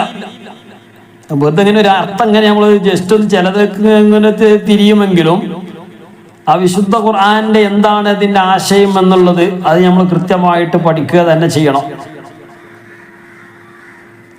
അത് നമ്മൾ നിന്നിങ്ങനെ അതിപ്പോ നമ്മൾ അത് കേൾക്കണ പോലെ ഇങ്ങനെ കേൾക്കാം എന്നല്ലാതെ, അപ്പൊ അർത്ഥം പഠിക്കണമെങ്കിൽ ശരിക്കും നമ്മള് ആ ക്ലാസ്സിൽ തന്നെ ഇരുന്ന് ശരിക്കും കൃത്യമായിട്ട് എഴുതിയെടുത്ത് നമ്മൾ കൃത്യമായിട്ട് ബൈഹാർട്ടാക്കി ഓരോ വിഷയങ്ങളും അതിന്റെ മുമ്പ് നമ്മൾ കൃത്യമായിട്ട് പഠിക്കണമെങ്കിൽ അത് കൃത്യമായിട്ട് അറബിയുടെ തുടക്കം മുതൽ ഒടുക്കം വരെ, അല്ലെങ്കിൽ കഴിയുന്നമായി ഒരു കോളേജിലോ ഒരു ദർസിലോ അല്ലെങ്കിൽ കാര്യപ്പെട്ട ഒരു ഉസ്താദിന്റെ ശിക്ഷണത്തിലൊക്കെ ഇരുന്നു കൊണ്ട് പഠിച്ചാൽ മാത്രമേ അതൊക്കെ നേടിയെടുക്കാൻ കഴിയുള്ളൂ. ആരെങ്കിലും പ്രയാസപ്പെടുത്താനോ നിരുത്സാഹപ്പെടുത്താനോ ഒന്നും പറഞ്ഞതല്ല. നമ്മൾ സാധാരണക്കാരായി നമുക്ക് ഓതാൻ തന്നെ മര്യാദക്ക് അറിയില്ല. എല്ലാരെ കുറിച്ചല്ല പറഞ്ഞത്. അപ്പോൾ നമ്മളെ സംബന്ധിച്ചിടത്തോളം നമ്മളെ ഏറ്റവും പ്രധാനപ്പെട്ടത് ഫാത്തിഹ ആയാലും മറ്റുള്ള ചെറിയ സൂറത്തുകളായാലും അതുപോലെ തന്നെ ബഖറ സൂറത്തായാലും ഇനി അങ്ങോട്ടുള്ള ബാക്കി ഏത് സൂറത്തുകളായാലും ആ സൂറത്ത് വിശുദ്ധ ഖുർആൻ ഒന്ന് നമ്മളാൽ കഴിയുന്ന രൂപത്തിലുള്ള ഒരു മനോഹരമായ രൂപത്തിൽ ഒരു പാരായണം ചെയ്ത് പഠിക്കുക എന്നുള്ളതാണ്. ഇനി ഇവിടെ നിന്ന് അങ്ങോട്ട് നമ്മുടെ ക്ലാസ് കേൾക്കുന്ന ഒരാളും കഴിവിൻ്റെ പരമാവധി ചെറിയ തെറ്റുകളൊന്നും വരാതെ വലിയ തെറ്റുകളും വരാതെ നമ്മൾ എന്ത് ചെയ്യുക, ക്ലാസ് കൃത്യമായിട്ട് നമ്മളാൽ കഴിയുന്ന രൂപത്തിൽ പഠിക്കുകയും മനസ്സിലാക്കുകയും ഒക്കെ ചെയ്തുകൊണ്ട് പാരായണത്തിൽ അത് കൊണ്ടുവരികയും ചെയ്യണം. പലപ്പോഴും ഇപ്പൊ ഈ നിയമങ്ങളൊക്കെ പറഞ്ഞിട്ടും ഒക്കെ മനസ്സിലാക്കിയിട്ടും ഈ ഓതുമ്പോൾ അതൊന്നും നമ്മൾ ശ്രദ്ധിക്കണില്ല. അപ്പൊ അത് നമ്മൾ ശ്രദ്ധിക്കണം. ഇതുവരെ ഓതിയ ഓത്ത് തൽക്കാലം ഒന്ന് മാറ്റിവെച്ച് പുതിയ ഒരു ഓത്തിലേക്ക് നമ്മൾ കൊണ്ടുവരണം. ശേഷമുള്ള അക്ഷരങ്ങളൊക്കെ നോക്കിയിട്ട് ചെറുപ്പത്തിലൊക്കെ ചിലപ്പോൾ ഒരു പക്ഷെ അങ്ങനെ നമ്മളെ പഴയ ഓത്ത് ഇങ്ങനെ ഓതി പോന്നിട്ടുണ്ടാവും. ഇപ്പൊ അത്യാവശ്യം നമ്മളെ ക്ലാസ്സുകളൊക്കെ കേൾക്കുന്ന അധികം ആളുകൾ 95% മുകളിലുള്ള ആളുകളും മുതിർന്ന ആളുകളാണ്. അപ്പൊ പറഞ്ഞാൽ തിരിയുന്ന ആളുകളാണ്. അപ്പൊ അത് നമ്മൾ എന്ത് ചെയ്യണം, കേൾക്കുന്ന നമ്മൾ മനസ്സിലാക്കുകയും നമ്മൾ മക്കൾക്ക് അത് പറഞ്ഞു കൊടുക്കുകയൊക്കെ ചെയ്യുമ്പോൾ നമ്മൾ ആദ്യം പഠിക്കണം. അപ്പൊ അത് നമ്മൾ എന്ത് ചെയ്യുക, ആദ്യം നമ്മൾ ഈ ഓതാൻ വേണ്ടി എന്ത് ചെയ്യുക, ഒന്ന് മനോഹരമായിട്ട് നമ്മളെ കൊണ്ട് ആവുന്ന രൂപത്തിലുള്ള ഒരു പഠനം നമ്മൾ പഠിക്കുക. അല്ലാഹു തആല അതിന് തൗഫീഖ് നൽകി അനുഗ്രഹിക്കട്ടെ. ഈ ആയത്തുദ്ദൈൻ ഏറ്റവും വിശുദ്ധ ഖുർആന്റെ ഏറ്റവും വലിയ ഒരായത്ത് അല്ലേ. ഏത് സംഗതിയും വലിയ ഒരു സംഗതി എന്ന് പറയുമ്പോൾ തന്നെ അതിൻ്റെ ഒരു മഹത്വം ഉണ്ടാവും. ഇനി അപ്പുറം പറയേണ്ട ആവശ്യമില്ല. വിശുദ്ധ ഖുർആനിലെ ഏറ്റവും വലിയ ആയത്താണ് ഈ ആയത്ത്. അപ്പൊ അത് വളരെ മഹത്വമുള്ള വളരെ ഗൗരവമുള്ള വിഷയം കൂടിയാണ് ഈ ആയത്തിലൂടെ നമ്മെ പഠിപ്പിച്ചിട്ടുള്ളത്. പ്രത്യേകിച്ച് ഇടപാടുമായി ബന്ധപ്പെട്ട വിഷയം അല്ലേ, പ്രത്യേകിച്ച് കൊടുക്കാനുള്ളതും വാങ്ങാനുള്ളതും ഇതൊക്കെ ഇതുമായി സംബന്ധിച്ച് വിശുദ്ധ ഈ ആയത്തിലൂടെ അല്ലാഹു തആല നമ്മെ പഠിപ്പിക്കുന്നുണ്ട്. എത്ര ചെറിയതാണെങ്കിലും വലുതാണെങ്കിലും കിട്ടാനുള്ളതാണെങ്കിലും കൊടുക്കാനുള്ളതാണെങ്കിലും 1 രൂപയാണെങ്കിൽ പോലും അത് നമ്മൾ കൃത്യമായിട്ട് ഏത് വിഷയത്തിലും ഇടപാടിന്റെ വിഷയത്തിൽ കൊടുക്കാനുള്ളത് മാത്രമല്ല, നമ്മൾ ഒരാൾ കൊടുക്കാൻ ഏൽപ്പിച്ചാൽ അല്ലെങ്കിൽ നമ്മളൊരു കച്ചവടത്തിന്റെ ഒരു വിഷയത്തിലാണെങ്കിലും വേറെ ഏതെങ്കിലും ഒരു വിഷയത്തിലാണ്, നമ്മൾ സെയിൽസ്മാൻ ആണ്. അപ്പൊ ഇത്തരം വിഷയങ്ങളിലൊക്കെ നമ്മൾ ഏത് ജോലി ചെയ്യുമ്പോഴും അല്ലെങ്കിൽ വീട്ടിന്റെ ഏത് ആവശ്യത്തിനാണെങ്കിലും ഇടപാടുമായി ബന്ധപ്പെട്ട് ഏതൊക്കെ ഇടപാടുകളുണ്ടോ ആ ഇടപാടുകളൊക്കെ കൃത്യമായിട്ട് രേഖപ്പെടുത്തി വെക്കണം എന്നുള്ളതാണ് അല്ലേ. ഇപ്പൊ ഞാനിപ്പോ ഒരാൾക്ക് 1000 രൂപ കടം കൊടുത്തിട്ടുണ്ടെങ്കിൽ ഞാനിപ്പോ എന്തിനാ എഴുതിക്കുന്നത്, ഓന്റെ കടമയല്ലേ തിരിച്ചു തരാന്നുള്ളത് അല്ലെ. ഓൻ അത് എഴുതി വെക്കുകയാണ്, അത് നമ്മളും എഴുതി വെക്കണം. അത് കിട്ടാനുണ്ട് എന്നുള്ളതൊക്കെയല്ല. ഏതെങ്കിലും അല്ലേ, നമ്മളൊന്ന് ആലോചിക്കണം. ഏതെങ്കിലും ഓനെ എഴുതി വെച്ചത് ഓനത് മറന്നുപോയും ചെയ്ത് ഓൻ എഴുതി വെച്ചത് ഓനിൽ നഷ്ടപ്പെട്ടു പോവുകയും ചെയ്ത് നമുക്കാണെങ്കിലോ അത് ഓർമ്മയില്ലെങ്കിൽ എന്തൊക്കെ അവസ്ഥ. അപ്പൊ ഓനും കുടുങ്ങി നമ്മളും കുടുങ്ങി. അപ്പൊ ഓനിപ്പോ എത്രയോ 1000 ആണോ 2000 ആണോ 3000 ആണോ ഓർമ്മയില്ല, 3000 രൂപ എടുത്താണ് തീരാണ്. ഇപ്പൊ നമ്മളെ കയ്യിൽ ഇപ്പൊ എന്തായി 2000 രൂപ എക്സ്ട്രായി വന്ന് ഓനത് മനസ്സറിഞ്ഞുകൊണ്ട് തന്നാണോ അല്ല, എത്രയായിരിക്കും എന്നുള്ളതായ ആ രൂപത്തിലാണ് തരുന്നത്. അപ്പൊ ഇടപാട് അവിടെ എന്ത് ചെയ്യാണ്, കൃത്യമല്ലാത്തൊരു രൂപത്തിലേക്ക് മാറുകയാണ്. കാരണം നമുക്ക് ഓർമ്മയില്ല. അപ്പൊ ഞാൻ എന്ത് ചെയ്യാ, അത് ഒന്ന് പൂർത്തിയാക്കാൻ വേണ്ടി എന്ത് ചെയ്യാ, 1000 ആണോ 2000 ആണെന്ന് ഓർമ്മയില്ല, രണ്ടാളും എഴുതി വെച്ചിട്ടില്ല, രണ്ടാൾക്കും ഓർമ്മയില്ല, അല്ലെങ്കിൽ എഴുതി വെച്ചാൽ നഷ്ടപ്പെട്ടു പോയി. അപ്പൊ അവനിൽ നിന്ന് നഷ്ടപ്പെടുമ്പോ നമ്മളത് എന്ത് ചെയ്യാണ്, എഴുതി വെച്ചിട്ടുണ്ടെങ്കിൽ അത് നീ തരാനുള്ള 1000 രൂപയാണ് നമ്മുടെ എഴുതി വെച്ചിട്ടുണ്ടെന്ന് പറഞ്ഞാൽ കാര്യം കഴിഞ്ഞു. നേരെ മറിച്ച് അതിന് രണ്ടാൾക്കും ഓർമ്മയില്ലാത്തൊരവസ്ഥയിലേക്ക് വരികയാണ്. ഓനത് എന്ത് ചെയ്യാണ്, ഇനിയിപ്പോ ഒന്ന് കൊടുക്കണല്ലോ, ഇനിയിപ്പോ എന്താ ചെയ്യാ, അതിനിപ്പോ ഒരു പരിഹാരം ഇപ്പൊ എന്താ, 1000 കൊടുത്തപ്പോ അത് 1000 തന്നെയാണോ, 1500 ഉണ്ടോ 2000 ഉണ്ടോ എന്നുള്ളതായ ഒരു കൺഫ്യൂഷൻ വരാൻ സാധ്യതയുണ്ട്. അപ്പൊ ആ കൺഫ്യൂഷൻ തീർക്കാൻ വേണ്ടി എന്ത് ചെയ്യാ, ഇനി ഏതായാലും ഞാൻ അത് സംഗതി പൊരുത്തപ്പെട്ടെന്ന് പറഞ്ഞ് തന്നാലും 2000 രൂപയാണ് പിടിച്ചോ, ഇനി എന്തെങ്കിലുമൊക്കെ ഉണ്ടെങ്കിൽ അങ്ങോട്ടും ഇങ്ങോട്ടും പൊരുത്തപ്പെട്ടാന്നൊക്കെ പറഞ്ഞ സംഗതികൾ കഴിഞ്ഞു. എങ്കിലും അവിടെ ഇടപാട് എന്ത് ചെയ്തിട്ടില്ല കൃത്യമായിട്ട്. ഇപ്പൊ ഞാൻ വാങ്ങി എന്നെ സംബന്ധിച്ചിടത്തോളം എനിക്ക് കിട്ടിയത് ഓനും അതിന്റെ കൃത്യമായ കണക്ക് ഓൻ പൊരുത്തപ്പെട്ട സംഗതി തന്നാണെങ്കിലും ഞാൻ കൊടുത്ത 1000 രൂപയാണ്. ഇപ്പൊ ഞാൻ ഒരാൾക്ക് കടം 1000 രൂപ കൊടുത്തിട്ടുണ്ടെങ്കിൽ മനസ്സറിഞ്ഞുകൊണ്ട് തിരിച്ചിങ്ങോട്ട് തരുമ്പോ അത് ഏറെ കൊടുക്കൽ സുന്നത്തുണ്ട്. അത് ഞാൻ നല്ല മനസ്സോടുകൂടെ ഓൻ്റെ അടുത്ത് ഉണ്ടെങ്കിൽ ഓനത് തരിക ഉണ്ടെങ്കിൽ. കാരണം കടം വാങ്ങിയ ആള് തന്നെ ഓൻ പ്രയാസത്തിലായിരിക്കും. ഞങ്ങൾക്ക് അഥവാ ഉണ്ടെങ്കിലും ചെയ്യാം, ഓൻ കൊടുത്തോട്ടെ. അത് സുന്നത്താണ്. ഇത് ഹബീബായ മുത്ത് മുഹമ്മദ് മുസ്തഫ സല്ലല്ലാഹു അലൈഹി വസല്ലം തങ്ങൾ നമ്മെ പഠിപ്പിച്ചതാണ്. പക്ഷെ ഇവിടെ നേരത്തെ പറഞ്ഞത് ആ ഒരു കൺഫ്യൂഷന്റെ അടിസ്ഥാനത്തിൽ തന്നാണ്. അത് ഞാൻ ആയിക്കോട്ടെ, ഞാൻ പൊരുത്തപ്പെട്ട് കണ്ടത് തന്നെയാണ്. അതൊരു മനസ്സിന്റെ ഒരു തൃപ്തി ഉണ്ടോ എന്നുള്ളത് നമ്മളൊക്കെ ഒന്ന് ആലോചിക്കുക. ഇന്ന് ഇടപാടുകളൊക്കെ കൃത്യമായിട്ട് നടക്കുന്നുണ്ടോ എന്നുള്ളത് നമ്മൾക്ക് ഒന്ന് ആലോചിക്കേണ്ടതാണ്. കൊടുത്തു കഴിഞ്ഞാൽ ഇങ്ങോട്ട് കിട്ടേണ്ട ഒരവസ്ഥ അല്ലേ? നമ്മളിൽ നിന്ന് വാങ്ങുന്നതിലേറെ നമ്മളത് തിരിച്ചു വാങ്ങാൻ വേണ്ടി അല്ലെങ്കിൽ തിരിച്ചു കിട്ടാൻ വേണ്ടി ഓൻ്റെ പിന്നാലെ 10 വട്ടം ഓന് നമ്മളെ പിന്നാലെ അഥവാ 10 വട്ടം നടത്തണമെങ്കിൽ നമ്മൾ തിരിച്ചു വാങ്ങാൻ വേണ്ടി 100 വട്ടം നടക്കേണ്ടി വരും. ആ ഒരു അവസ്ഥയിലേക്ക് ചില ആളുകൾ ഒരു അഡ്രസ്സും ഇല്ലാത്ത രൂപത്തിലേക്ക് ഇടപാട് മാറിയിട്ടുണ്ട്. ഇടപാടുകളൊക്കെ കൃത്യമായിട്ട് നടക്കണം. കൊടുക്കുക എന്നുള്ളത് വലിയ പുണ്യമുള്ള കാര്യമാണ്. നമ്മളെത്തുണ്ടാവുക അത് അല്ലാഹു തആല തന്ന നമുക്ക് തന്ന നിഅമത്താണ്. അത് എപ്പോഴാണ് നീങ്ങുക എന്നൊന്നും പറയാൻ പറ്റില്ല. ആ നിഅമത്ത് നീങ്ങുക എപ്പോഴാണെന്നൊന്നും പറയാൻ പറ്റില്ല. അള്ളാഹുക്ക് തന്ന ആക്ക് എടുക്കാനും അറിയാം. നമ്മളത് സ്വയം ഉണ്ടാക്കിയ നമ്മളെ കൈ കൊണ്ട് ഉണ്ടാക്കിയതല്ല. നമ്മൾ അതിനു വേണ്ടി പരിശ്രമിച്ചിട്ടുണ്ടെങ്കിലും അതൊക്കെ തന്നത് അല്ലാഹു സുബ്ഹാനഹു വ തആലയാണ്. അത് കൃത്യമായിട്ട് നമ്മൾ കൈകാര്യം ചെയ്യണം. അല്ലാഹു തആല തൗഫീഖ് നൽകട്ടെ. എന്നാൽ ഹബീബ് മുത്ത് മുഹമ്മദ് മുസ്തഫ സല്ലല്ലാഹു അലൈഹി വസല്ലം തങ്ങൾ ഇടപാടുമായി ബന്ധപ്പെട്ട് ഒരാൾ എന്തെങ്കിലും ചോദിച്ചാൽ അത് കൊടുക്കുക എന്നുള്ള വലിയ പുണ്യമുള്ള കാര്യമാണ്. അത് തിരിച്ചു തരും. ഇനിയും പിന്നെയും ചോദിച്ചാൽ പിന്നെയും നമ്മൾ കൊടുക്കുകയാണ്. 2 വട്ടം കൊടുത്താൽ അത് ഒന്ന് സ്വതക്ക ചെയ്ത പ്രതിഫലമുണ്ടെന്ന് ഹബീബായ മുത്ത് മുഹമ്മദ് മുസ്തഫ സല്ലല്ലാഹു അലൈഹി വസല്ലം തങ്ങൾ നമ്മെ പഠിപ്പിച്ചതാണ്. അത്രയും വലിയ മഹത്വമുള്ള കാര്യം. ഓനെ പ്രയാസപ്പെട്ടവനാ ചോദിക്കുന്ന ആ പ്രയാസപ്പെട്ടവന്റെ ഒരു പ്രയാസം നീക്കിയാൽ നിങ്ങളുടെ പ്രയാസം നീക്കുമെന്ന് മഹാനായ ഹബീബായ മുത്ത് മുഹമ്മദ് മുസ്തഫ സല്ലല്ലാഹു അലൈഹി വസല്ലം തങ്ങൾ നമ്മെ പഠിപ്പിച്ചിട്ടുണ്ട്. അത് ഏത് പ്രയാസമായാലും സാമ്പത്തികമായിട്ടും ശാരീരികമായിട്ടും മറ്റുള്ള ഏതെല്ലാം തരത്തിലുള്ള പ്രയാസങ്ങൾ നീക്കിയാൽ അതിൽപ്പെട്ട ഒരു പ്രയാസമാണ് സാമ്പത്തികമായിട്ടുള്ള പ്രയാസം. ആ പ്രയാസം നീക്കിയാൽ ഓർക്ക് അത്യാവശ്യമായ സമയത്ത് 1000 രൂപ 1 ലക്ഷം രൂപ ആവശ്യമുണ്ട്, 2 ലക്ഷം രൂപ ആവശ്യമുണ്ട്. ഓൻ ചോദിച്ചു, നമ്മളെത്തി ഇല്ലാന്ന് പറയുന്ന രൂപം നമ്മൾ ഉണ്ടാകാൻ പാടില്ല. സഹായിക്കുക എന്നുള്ളത് അത് ഒരു വലിയ പുണ്യമുള്ള കാര്യമാണ്.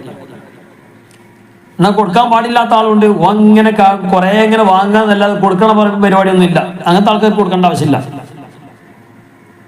അല്ലെങ്കിൽ വേറെ ഏതെങ്കിലും നിലയ്ക്ക് ഓൻ ചെലവഴിക്കുമെങ്കിൽ സാമ്പത്തികമായിട്ട് ഓൻ കടം വാങ്ങിയത് വേറെ എന്തെങ്കിലും ആവശ്യത്തിനാണ്, നമുക്ക് ഉറപ്പാണ്. അങ്ങനെയാണെങ്കിൽ ഓർക്ക് കൊടുക്കേണ്ട ആവശ്യമില്ല. അതല്ല സാധാരണഗതിയിൽ ഒരാൾ വാങ്ങലും കൊടുക്കുക എന്ന് പറഞ്ഞാൽ അത് ഒരാളെ സഹായിക്കുക എന്ന് പറഞ്ഞാൽ അത് വലിയ പുണ്യമുള്ള കാര്യമാണ്. അത് നമ്മൾ സഹായിക്കുകയും ചെയ്യണം. അതിലൂടെ നമുക്ക് ഒരുപാട് നിയമത്തുകൾ ഉള്ള നിയമത്ത് ബുദ്ധാവുകയും മറ്റുള്ള ഒരുപാട് നിയമത്തുകൾ ഉണ്ടാവുകയും ഒക്കെ ചെയ്യും. നമ്മളൊക്കെ ഒന്ന് ആലോചിച്ച് നോക്കിയാൽ മതി. നമ്മുടെ നാട്ടിലൊക്കെ ഇങ്ങനെ ഒരുപാട് സഹായം ചെയ്യുന്ന ആളുകൾ, അതിനൊന്നും കണക്കില്ലാതെ സഹായിക്കുന്ന ഒരുപാട് ആളുകൾ. അല്ലാഹു തആല അവർക്കും നമുക്കും നല്ല മനസ്സ് നൽകി അനുഗ്രഹിക്കട്ടെ. അവരിലുള്ള ആ ഒരു മനസ്സ് അല്ലാഹു തആല നമുക്കൊക്കെ പ്രദാനം ചെയ്ത് അനുഗ്രഹിക്കട്ടെ. നമ്മുടെ നാട്ടിലൊക്കെ ഒരുപാട് ആളുകളുണ്ടാവും അല്ലേ? മറ്റുള്ള ആളുകളെ നമ്മൾ ചിന്തിക്കണ്ട. നല്ല മനുഷ്യന്മാരെ കുറിച്ച് പറഞ്ഞത് മറ്റുള്ള അങ്ങനെയാണല്ലോ ഇങ്ങനെയാണല്ലോ ആ ചിന്ത നമുക്ക് വേണ്ട. നല്ല മനുഷ്യന്മാർ കൊടുക്കുന്ന ഒരുപാട് ആളുകളുണ്ട്. അവരെ കുറിച്ച് ചിന്തിക്കുക. എന്താണ് അവരുടെ അവസ്ഥ? അല്ലാഹു തആല കൊടുക്കുകയും അവരിൽ ഇങ്ങനെ വർധനവ് ഇങ്ങനെ ഉണ്ടാവുകയും ചെയ്യുന്നു അല്ലേ? എന്തേ കാരണം? അവരുടെ മനസ്സ് ക്ലിയറാണ്.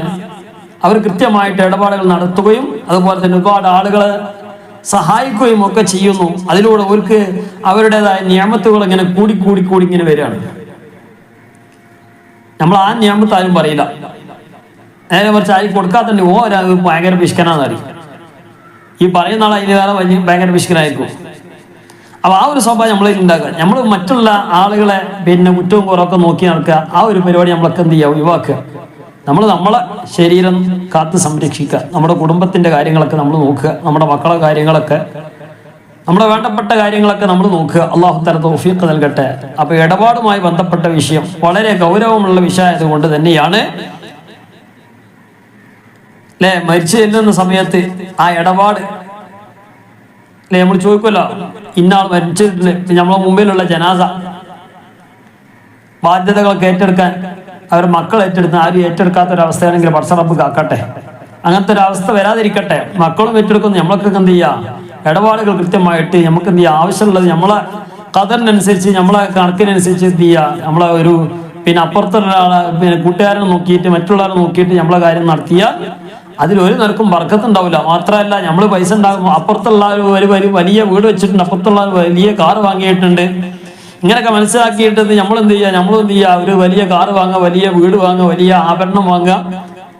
ഇങ്ങനൊക്കെ ആകുമ്പോൾ അല്ലെങ്കിൽ അപ്പുറത്തെ ആള് മംഗലം വലിയ ഉഷാറായിട്ട് കഴിച്ചിട്ട് നമ്മളും മംഗലം ഉഷാറായിട്ട് കഴിച്ചിട്ടില്ലെങ്കിൽ എന്തൊക്കെ അവസ്ഥ എന്നൊക്കെ വെച്ചുകൊണ്ട് ആ ഒരു രൂപത്തിൽ നമ്മൾ അവസ്ഥ വലിയ വലുതാക്കാൻ വേണ്ടി ശ്രമിക്കുമ്പം സാമ്പത്തികമായിട്ട് അവിടെ നമ്മൾ കുറെ കടം വാങ്ങുകയോ അല്ലെങ്കിൽ ബാങ്കിൽ നിന്നൊക്കെ എന്ത് ചെയ്യുക, പലിശയുമായി ബന്ധപ്പെട്ടുകൊണ്ടുള്ള ആ പൈസ ഒക്കെ നമ്മൾ വാങ്ങുക. അതിലൂടെ തന്നെ ഉള്ള ബർക്കത്ത് മുഴുവൻ നഷ്ടപ്പെടും.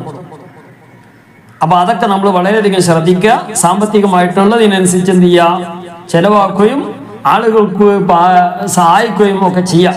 സാമൂഹികമായിട്ടുള്ള പ്രവർത്തനങ്ങൾ, പള്ളിയുമായി ബന്ധപ്പെട്ട, മദ്രസയുമായി ബന്ധപ്പെട്ട, ഇങ്ങനെ തുടങ്ങിയ സാമൂഹികമായിട്ടുള്ള ഒരുപാട് മക്കളെ കെട്ടിക്കാനുള്ള ഒരവസ്ഥ, അതിനൊക്കെ നമ്മൾ എന്ത് ചെയ്യുക, സാമ്പത്തികം ഉള്ളതിനനുസരിച്ച് എന്ത് ചെയ്യുക, അങ്ങോട്ടും ഇങ്ങോട്ടും പരസ്പരം സഹായിച്ചുകൊണ്ട് അതൊക്കെ കിട്ടാൻ വേണ്ടി കൊടുക്കുക എന്നുള്ളതല്ല. ചില ആളുകൾ അങ്ങനെ ഉണ്ട്, നമ്മൾ എന്ത് ചെയ്യുക, എന്തെങ്കിലും ഒരു 10,000 രൂപ അങ്ങോട്ട് കൊടുത്താൽ നമുക്ക് തിരിച്ചു കിട്ടുമല്ലോ, അത് കടാണ്, എൻ്റെ പേര് കടന്നവരെ, അത് സഹായം എന്ന് പറയാൻ പറ്റില്ല.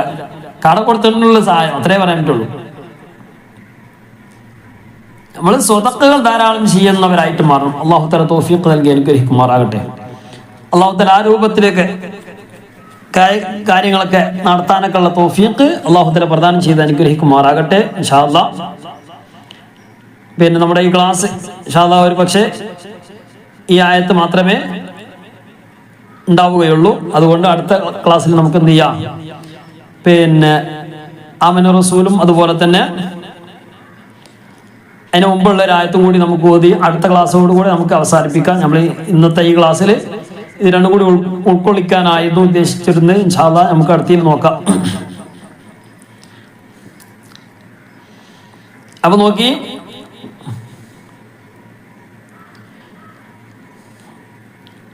أعوذ بالله من الشيطان الرجيم بسم الله الرحمن الرحيم ولا يأب كاتب أن يكتب كما علمه الله فليكتب وليملل الذي عليه الحق وليتق الله ربه. അപ്പൊ നമ്മൾ നേരത്തെ പറഞ്ഞ അയ്യക്തുബ, നൗമി നൂന് വാവ് മീമ് യാ, സുക്കൂണുള്ള നൂനിന്റെയും തൻവീന്റെ ശേഷം ഒന്നുകൂടി പറയുന്നു, സുക്കൂണുള്ള നൂനിന്റെയും തൻവീന്റെ ശേഷം ബ വന്നാൽ നൂനിനെ മാറ്റി മീമാക്കണം, ലാമോ റാ വന്നാൽ നേരെ കൂട്ടി യോജിപ്പിക്കുക. നൗമി നൂന് വാവ് മീമ യാ വന്നാൽ നേരെ കൂട്ടി യോജിപ്പിക്കുക, മണിക്കുകയും ചെയ്യാം. ഇനി 6 അക്ഷരങ്ങളാണ് ഹംസ, ഹ, ഹ, ഖ, ഐന്, ഗൈന്. ഈ 6 അക്ഷരം വന്നാൽ നൂനിനെ വ്യക്തമായിട്ട് പറയാം, വെളിവാക്കി പറയാം. നൂനിന് സുക്കൂൻ കൊടുത്തിട്ട് ആ സുക്കൂന് വ്യക്തമായിട്ട് പറയാം. ഇപ്പൊ ഉദാഹരണത്തിന് തൻവീന്റെ ശേഷം വന്നല്ലോ ഹംസ ഹ എന്നല്ല പറഞ്ഞേ, തൻവീനാണ്, തൻവീനെ വ്യക്തമായിട്ട് പറയാം. ശേഷമുള്ളത് ഹംസയാണ്. അവിടെ നിർത്തുകയാണെങ്കിൽ അല്ലേ, ബിന് സുക്കൂൻ കൊടുത്തു. ഞാൻ നിർത്തുന്നില്ലെങ്കിൽ കാതിബുൻ, ഐ കാതിബുൻ, ബുൻ എന്ന് വ്യക്തമായിട്ട് പറയാം. കാതിബുൻ, കാരണം ശേഷമുള്ളത് ഇളാറിന്റെ അക്ഷരമായ ഹംസയാണ്. കാതിബുൻ ഐ യക്തുബ, അവിടെ വ്യക്തമാക്കാൻ പറ്റൂല. കാരണം എന്താണ്, ഇവിടെ വ്യക്തമാക്കിയത് കാതിബുൻ എന്ന് വ്യക്തമാക്കിയതുപോലെ അൻ യക്തുബ എന്ന് പറയാൻ പറ്റൂല, കാരണം ശേഷമുള്ളത് യാ ആണ്. ഇതാണ് നോക്കേണ്ടത്. ولا يأب كاتب أن يكتب كما علمه الله فليكتب وليملل الذي عليه الحق وليتق الله ربه ولا يبخس منه شيئا. അവിടെ വഖഫ് ചെയ്തു. തൻവീൻ ഫത്ത് ആണ്. തൻവീൻ ഫത്ത് ആകുമ്പോൾ ഷെയ്ഖ് എന്ന് പറയുന്നത് ഷെയ്അ. വൽയത്തഖില്ലാഹ റബ്ബഹ്, അവിടെ വഖഫ് ചെയ്തു. റബ്ബഹ്, സുക്കൂൻ കൊടുത്തു. റബ്ബഹ് അവിടെ നിർത്തുന്നില്ല എങ്കിൽ നീട്ടണം അല്ലേ? റബ്ബഹു ചെറിയൊരു വാവ് കണ്ടില്ലേ? റബ്ബഹു വലാ യബ്ഖസ്, ഈ ചിഹ്നം എപ്പോഴും നമ്മൾ ശ്രദ്ധിക്കണം. റബ്ബഹു വലാ യബ്ഖസ് മിൻഹു ശൈആ. ഇവിടെ നീട്ടാനും മിൻഹു എന്നുള്ളടത്ത് നീട്ടാതിരിക്കാൻ കാരണം എന്താണ്? റബ്ബഹു എന്നുള്ളത് നീട്ടാനും മിൻഹു എന്നുള്ളടത്ത് നീട്ടാതിരിക്കാൻ കാരണം ഹു എന്നതിന്റെ തൊട്ടു മുമ്പ് തൊട്ടു ശേഷം രണ്ടാലൊരു സ്ഥലത്ത് തൊട്ടു മുമ്പത്തെ അക്ഷരം നീന്നാണ് അല്ലെ? മിൻഹു എന്നുള്ളടത്ത് നീന്നാണ്, തൊട്ട് ശേഷമുള്ളത് ഷാ എന്നുള്ളതാണ്. ഈ രണ്ടാലൊരു സ്ഥലത്ത് സുക്കൂൻ ഉണ്ടെങ്കിൽ നീട്ടുകയില്ല, സുക്കൂൻ ഉണ്ടെങ്കിൽ നീട്ടുകയില്ല, സുക്കൂൻ ഇല്ലെങ്കിൽ അത് നീട്ടും. അതുകൊണ്ടാണ് റബ്ബഹു വല. ഇവിടെ ഹു നീട്ടാൻ കാരണം എന്താ? മുമ്പുള്ള ബ ശേഷമുള്ള വ സുക്കൂൻ ഇല്ല, അതുകൊണ്ട് നീട്ടി. റബ്ബഹു വലാ യബ്ഖസ് മിൻഹു ശൈആ ഫഇൻ കാന അല്ലദീ അലൈഹിൽ ഹഖ്. കൂട്ടി വായിക്കൽ ഇങ്ങനെ അലൈഹിൽ ഹഖ്. ഹഖ് എന്നുള്ളടത്ത് നിർത്തിയപ്പോ ഹഖ് സുക്കൂൻ കൊടുത്തു. അലൈഹിൽ ഹഖ്, ആ ഒരു അലിഫ് കണ്ടില്ലേ? ഇതിനു മുമ്പൊക്കെ നമ്മൾ പറഞ്ഞു അല്ലേ? ഇവിടെ അലൈഹിൽ ഹഖ് എന്നുള്ളടത്ത് അത് വസ്ലിന്റെ ഹംസയാണ്. വസ്ലിന്റെ ഹംസ എന്ന് പറഞ്ഞാൽ എന്താണ്? ചേർത്ത് ആ ഒരു ചിഹ്നമുള്ള അലിഫ് ഹംസ എന്ന് പറയാം, വസ്ലിന്റെ ഹംസ എന്ന് പറയാം. അത് ചേർത്തി വായിക്കുമ്പോൾ, അതിന് മുമ്പുള്ളത് ഇതിലേക്ക് കൂട്ടി വായിക്കുമ്പോൾ അലൈഹിൽ ഹഖ്, ഇങ്ങനെ കൂട്ടി വായിക്കുമ്പോൾ ആ അലിഫ് ഉച്ചരിക്കുകയില്ല, ആ അലിഫ് ഒഴിവാക്കിയിട്ടാണ് പറയേണ്ടത്. അലൈഹി ലെ, ആ അലിഫ് ഒഴിവാക്കിയിട്ടാണ് പറയേണ്ടത്. നേരെ മറിച്ച് കാനല്ലദീ ഫഇൻ കാനല്ലദീ അലൈഹി, ഞാൻ അവിടെ നിർത്തി. ഇനി ശേഷമുള്ളത് ഓതുമ്പോൾ അൽ ഹഖ്ഖു സഫീഹാ, അലിഫും ലാമും വരുന്ന സ്ഥലത്ത് ഇവിടെ എന്താ? ഈ അലിഫ് എന്താ? ആ എന്ന് പറഞ്ഞു, അല്ലെങ്കിൽ ഈ എന്ന് പറഞ്ഞു, ഊ എന്ന് പറഞ്ഞൂടെ? പക്ഷെ അലിഫും ലാമും വന്നാൽ തുടക്കത്തിൽ ആ എന്നാണ് പറയേണ്ടത്. അൽ ഹഖ്ഖു സഫീഹാ, അൽ ഹഖ്ഖു സഫീഹാ എന്ന് പറയണം അലിഫും ലാം ആണെങ്കിൽ.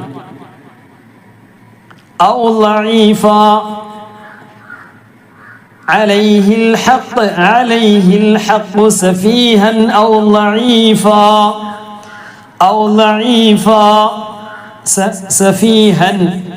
തൻവീനാണ്, തൻവീന്റെ ശേഷം ഹംസയാണ് വന്നത്. അപ്പൊ സഫീഹൻ, സഫീഹൻ എന്നതിന്റെ ശേഷം ഹംസയാണ് വന്നിട്ടുള്ളത്. അതിന്റെ അടിയിൽ ഒരു അലിഫ് ഉണ്ട് അല്ലേ? സഫീഹ എന്നുള്ളത്. അത് നമ്മൾ എന്ത് ചെയ്യുമല്ലോ? ഉച്ചരിക്കാത്തത് കൊണ്ട് പരിഗണിക്കുന്നില്ല. സഫീഹൻ ഔ, സഫീഹൻ ഔ വെളിവാക്കി, കാരണം ഹംസയാണ്. സഫീഹൻ ഔ ലഈഫൻ, ഔ ലഈഫൻ തൻവീന് ശേഷം ഹംസ വന്നു, അവിടെയും വെളിവാക്കണം. ലഈഫൻ ഔ ലാ യസ്തതീഉ അൻ യുമിൽ, അൻ യുമിൽ. ഇവിടെ കണ്ടില്ലേ? നൂന്റെ ശേഷം യാ ആണ് വന്നിട്ടുള്ളത്. അയ്യു, നൂനിനെ ഒഴിവാക്കി. അയ്യുമിൽ, അയ്യുമിൽ, അയ്യുമിൽ, അയ്യുമിൽ, അയ്യുമിൽ എന്നല്ല, അയ്യുമിൽ, അയ്യുമില്ല, അയ്യുമിൽ. ഔ ലാ യസ്തതീഉ അൻ യുമിൽ, أن يمل وهو فليملل وليه بالعدل. أن يمل, أن يمل നൂനെ പറയുന്നില്ല, നൂനിനെ യായിലേക്ക് കൊടുത്തു. നൗമി, നൂന് വാവ് മീമ് യാ, നൂന് വാവ് മീമ് യാ വന്നാൽ എന്ത് ചെയ്യണം? കൂട്ടി യോജിപ്പിക്കുക, മണിക്കുകയും ചെയ്യാം. അതാണ് മണിക്ക. അയ്യുമില്ല ഫഹുവ ഫൽയുംലിൽ വലിയുഹു ബിൽ അദ്ൽ, ബിൽ അദ്ൽ, ബിൽ അദ്ൽ. അതില് ബിൽ അദ്ലല്ല, ആന്നല്ല, ബിൽ അദ്ൽ. ഐനാണ്, ഐന് നമ്മുടെ കഴുത്തിന്റെ തൊണ്ടയുടെ മധ്യഭാഗത്തു നിന്ന്. വസ്തശ്ഹിദു, വസ്തശ്ഹിദു അവിടെയാണ് വഖഫ് ചെയ്യുന്നെങ്കിൽ നീട്ടിയിട്ടാണ് വഖഫ് ചെയ്യേണ്ടത്. വസ്തശ്ഹിദു കാരണം നീട്ടാനുള്ളതാണ്, നീട്ടാനുള്ളത് നീട്ടിയിട്ട് തന്നെയാണ് വഖഫ് ചെയ്യേണ്ടത്. ഇവിടെ വസ്തശ്ഹിദു, കഴിഞ്ഞിട്ട് ഒരു ഹംസയുണ്ട്, വസലിൻ ഹംസയാണ്. നേരത്തെ പറഞ്ഞു കൂട്ടി വായിക്കുമ്പോൾ അത് പറയുകയില്ല. വസ്തശ്ഹിദൂ ഷഹീദൈൻ. ഇപ്പൊ ഇവിടെ ഞാൻ നിർത്തിയപ്പോ ഒരു അല്പം നീട്ടി. ഷഹീദൈൻ, ഷഹീദൈനി, ഷഹീദൈൻ എന്നല്ല, ഷഹീദൈൻ. അവസാനം സുക്കൂന്, തൊട്ട് മുമ്പുള്ളത് യാ അല്ലെങ്കിൽ വാവ്. വാവിന് അവിടെ സുക്കൂൻ കൊടുക്കുകയും ചെയ്തിട്ടുണ്ട് എങ്കിൽ, തൊട്ട് മുമ്പ് ഫത്ഹുമാണെങ്കിൽ ദയ്യൻ അല്ലേ, തൊട്ട് മുമ്പ് ഫത്ഹും ഉണ്ടെങ്കിൽ, ഇങ്ങനെയുള്ള സ്ഥലത്ത് നിർത്തുകയാണെങ്കിൽ ആ സ്ഥലത്ത് ഒരു മദ് ഉണ്ടാവുന്നു. ആ മദ്ദിന്റെ പേരാണ് മദ് ലീന്. ലീനിന്റെ അക്ഷരങ്ങൾ യാവും വാവുമാണ്. മദ് ലീന്. ഷഹീദയ്യൻ, വസ്തശ്ഹിദൂ ഷഹീദയ്യൻ. വഖഫ് ചെയ്യുന്നില്ല എങ്കിൽ വരൂല. വസ്തശ്ഹിദൂ, വഖഫ് നിർത്തുന്നില്ല എങ്കിൽ വസ്തശ്ഹിദൂ ഷഹീദൈനി മിർ റിജാലികും. മിർ റിജാലികും റാഇന് കസ്റാണ്. മിർറി എന്ന് പറയുന്നത് റാഇന് കസ്ർ വന്നാൽ റാഇനെ തർക്കീക്ക് ലഘുവാക്കി പറയാം, നേർപ്പിച്ച് പറയാം. അപ്പൊ ഇങ്ങനെ മിർരിജാലികും, മിർറി എന്ന് പറയില്ല, റാഇന് കസ്ർ വന്നാൽ റി എന്ന് പറയില്ല, റി. മിർരിജാലികും ഫഇല്ലം യകൂനാ റജുലൈൻ. ഫഇല്ലം, ഫഇല്ല തൻവീന് ശേഷം നൂനിന്റെ ശേഷം ലാം വന്നു. നൂനിന്റെ ശേഷം ലാം വന്നാൽ എന്താണ്? ഇത് ഹാവും ബിലാവുന്നെ കൂട്ടി യോജിപ്പിക്കുക. ഫഇല്ല, ഫഇല്ലം, നൂന് പറയില്ല. ഫഇല്ലം യകൂനാ റജുലൈനി, റജുലൈൻ അവിടെ നിർത്തി. റജുലൈൻ, നൂനിന് സുക്കൂന് മുമ്പ് യാ ആയതുകൊണ്ട് അതിന് മുമ്പ് ഫത്താണ്, മദ്ദലീന് വരുന്നു. റജുലൈൻ, ലൈൻ, മദ്ദലീന്. റജുലൈൻ فإن لم يكونا رجلين رجلين فرجل وامرأتان. അവിടെ വഖഫ് ചെയ്തു. നൂനിന് സുക്കൂന് തൊട്ട് മുമ്പുള്ള നീട്ടാനുള്ള അക്ഷരമാണ്. നീട്ടാനുള്ള അക്ഷരമാണെങ്കിൽ മദ്ദലീന് വരും, അല്ല മദ് ആരിൽ വരും. പുതിയ ഒരു മദ് ഉണ്ടാവുന്നു, പുതിയ മദ്, രണ്ട് മദ് വരുന്നു അല്ലേ. നിർത്തുന്ന സമയത്ത് രണ്ട് മദ്ദുകൾ വരും. എപ്പോഴും വരുന്നില്ല. തൊട്ട് മുമ്പുള്ള അക്ഷരം നമ്മൾ നോക്കണം. തൊട്ട് മുമ്പുള്ള സുക്കൂനുള്ള യാവോ വാവോ ആണെങ്കിൽ, അതിന് മുമ്പ് ഫത്ഹും ആണെങ്കിൽ റജുലൈൻ എന്ന് പറഞ്ഞതുപോലെ മദ്ദലീനാണ് വരിക. ഇനി നിർത്തുന്ന സമയത്ത് തൊട്ട് മുമ്പുള്ള നീട്ടാനുള്ള അക്ഷരമാണെങ്കിൽ ഫറജുലുൻ വംറഅതാൻ, തൊട്ട് മുമ്പുള്ള അലിഫാണ് അല്ലെ. നൂനിന്റെ അവസാനത്ത് തൊട്ട് മുമ്പുള്ളത് നൂനാണല്ലോ അവസാനം. അവസാനത്തിന് തൊട്ട് മുമ്പുള്ളത് അലിഫാണ്, നീട്ടാനുള്ള അലിഫാണ്. വംറഅതാൻ,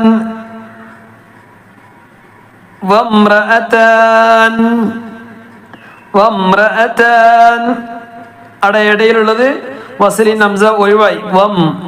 വംറഅതാൻ, താൻ നീട്ടാൻ കാരണം നൂനിന് സുക്കൂന് തൊട്ട് മുമ്പുള്ളത് നീട്ടാനുള്ള അക്ഷരമായ അലിഫ് വന്നു.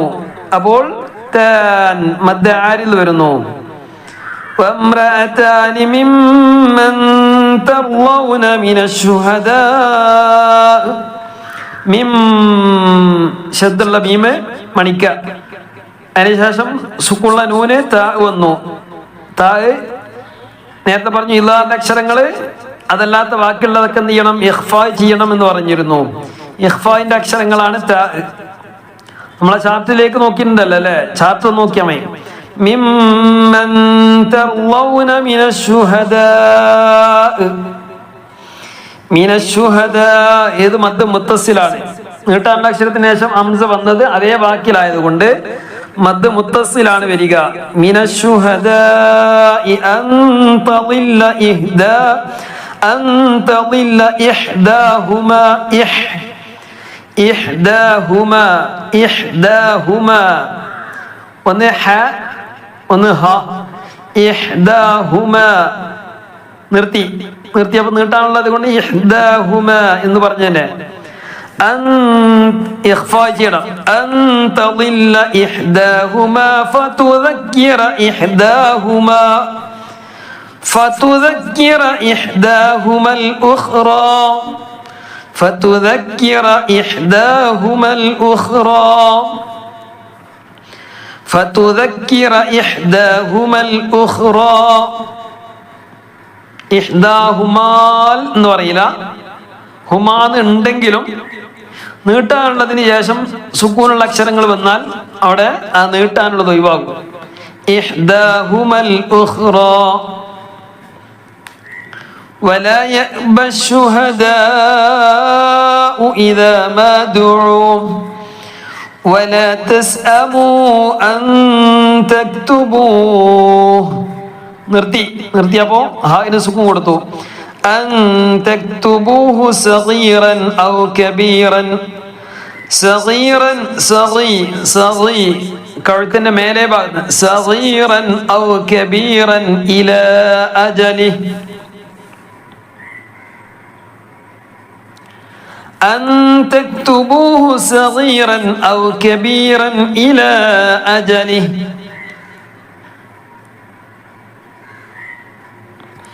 ذلكم أقسط عند الله وأقوم للشهادة. أقسط ذلكم أقسط عند الله وأقوم للشهادة وأدنى മതി നിർത്താണെങ്കിൽ നിർത്തുന്നില്ല എങ്കിൽ وأدنى ألا ترتابوا إلا أن تكون. അവിടെ നിർത്തിയപ്പോൾ നൂനിന് സുക്കൂന് തൊട്ട് മുമ്പുള്ള നീട്ടാനുള്ള വാവായതുകൊണ്ട് മദ് ആരില്.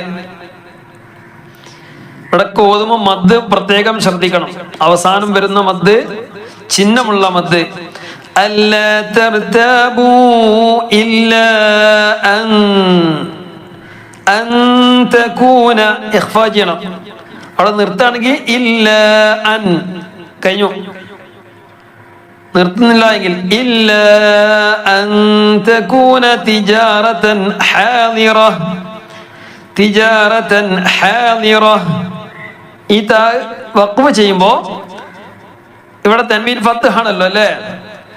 തൻവീൻ ഫത്ത് ആണെങ്കിലും ഈ താ വഖഫ് ചെയ്യുമ്പോൾ ഹ ആയിട്ട് മാറും. ഹാദിറ റഹ് ഹാദിറ തിജാറതൻ ഹാദിറ. അൻ തകൂന തിജാറ. ഇവിടെ ഈ താ കണ്ടില്ലേ, തിജാറത്തൻ എന്ന താ. അവിടെ നിർത്തുകയാണെങ്കിൽ തിജാറ, നിർത്തുന്നില്ല എങ്കിൽ തിജാറത്തൻ ഹാദിറ. ഇപ്പൊ അപ്പുറത്തായി. ഞാൻ അവിടെ നിർത്തുന്നില്ല എങ്കിൽ തിജാറത്തൻ ഹാദിറതൻ തുദീറൂനഹാ ബൈനകും.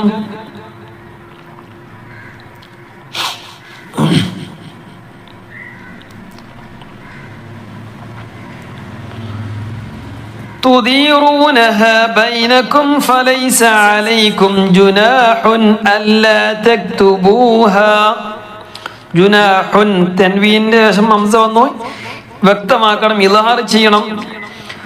വഅശ്ഹിദൂ ഇദാ തബായഅതും വഅശ്ഹിദൂ ഇദാ തബായഅതും وأشهدوا إذا تبايعتم وأشهدوا إذا تبايعتم. അവിടെ നിർത്തി. വഅശ്ഹിദൂ എന്നുള്ള മദ്ദുണ്ട്. മദ്ദ് മുൻഫസിലാണ്, ശ്രദ്ധിക്കുക. ولا يضار كاتب ولا شهيد. നിർത്തി. ദാലിന്റെ സുക്കൂനെ തൊട്ട് മുമ്പുള്ള നീട്ടാന് മദ് ആരിൽ വന്നു. അതിന് മുമ്പ് വലാ യുളാറ. ഈ മദ് ലാസിമാണ്, പ്രത്യേകം ശ്രദ്ധിക്കുക. മദ്ദക്ഷരത്തിന് ശേഷം സ്ഥിരമായിട്ട് സുക്കൂന് വരിക. ഇവിടെ യുളാ ശേഷമുള്ള റ, കട്ടിയുള്ള ശബ്ദുള്ള റ ആണ് വന്നിട്ടുള്ളത് അല്ലേ. ശബ്ദുള്ള അക്ഷരം എന്ന് പറഞ്ഞാൽ റ് പ്ലസ് റ എന്നുള്ളതാണ് റ. അപ്പൊ അവിടെ സുക്കൂനുണ്ട് അല്ലേ. നമ്മൾ പിന്നെ യാസീൻ പറയല്ലോ, യാസീൻ യാസീൻ സീൻ മദ് ലാസിമാണ്. സീന് സീൻ ആ നൂന് സുക്കൂനാണ്. അതെപ്പോഴും അങ്ങനെ തന്നെ സ്ഥിരമാണ്. അതുപോലെ തന്നെയാണ് ഇവിടെയും മദ്ദക്ഷരത്തിന് ശേഷം മദ്ദക്ഷരം നിറ നീട്ടാനുള്ള അക്ഷരത്തിന് ശേഷം ഷദ്ദുൽ അക്ഷരം വരിക. ഇങ്ങനെ വന്നാൽ മദ് ലാസിമാണ്. 3 അലിഫ് ഖദർ നീട്ടൽ നിർബന്ധമാണ്. വലാ യുളാറ കാതിബുൻ വലാ ഷഹീദ് കാതിബുൻ വലാ തൻവീന് ശേഷം വാവ് എന്ന് ഇദ്ഗാം ബിഗുന്ന കൂട്ടി യോജിപ്പിക്കുക. കാതിബുൻ വ മണിക്ക കാതിബുൻ വലാ ഷഹീദ്. وإن تفعلوا فإنه فسوق بكم فإنه فسوق بكم തൻവീന് ശേഷം ബ വന്നു ഫുസൂഖും ബിക്കും. തൻവീന് ശേഷം ബ വന്നാൽ ഇഖ്ലാബ് ഫുസൂഖും ബിക്കും. അവിടെ തൻവീനാണ്. തൻവീന് ശേഷം ബ വന്നു ഇഖ്ലാബ്. നൂനിനെ മാറ്റി തൻവീനെ മാറ്റി മീമാക്കുക. ഫുസൂഖും ബിക്കും. വത്തഖുല്ലാഹ് വയുഅല്ലിമുകുമുല്ലാഹ്. അടക്ക അല്ലാഹ് ഹായിന് സുക്കൂൻ കൊടുത്തിട്ടാണ് നിർത്തേണ്ടത്. വല്ലാഹു ബികുല്ലി ഷൈഇൻ അലീം ഷൈഇൻ അലീം. ഇതാണ് ആയത്തുദ്ദൈൻ.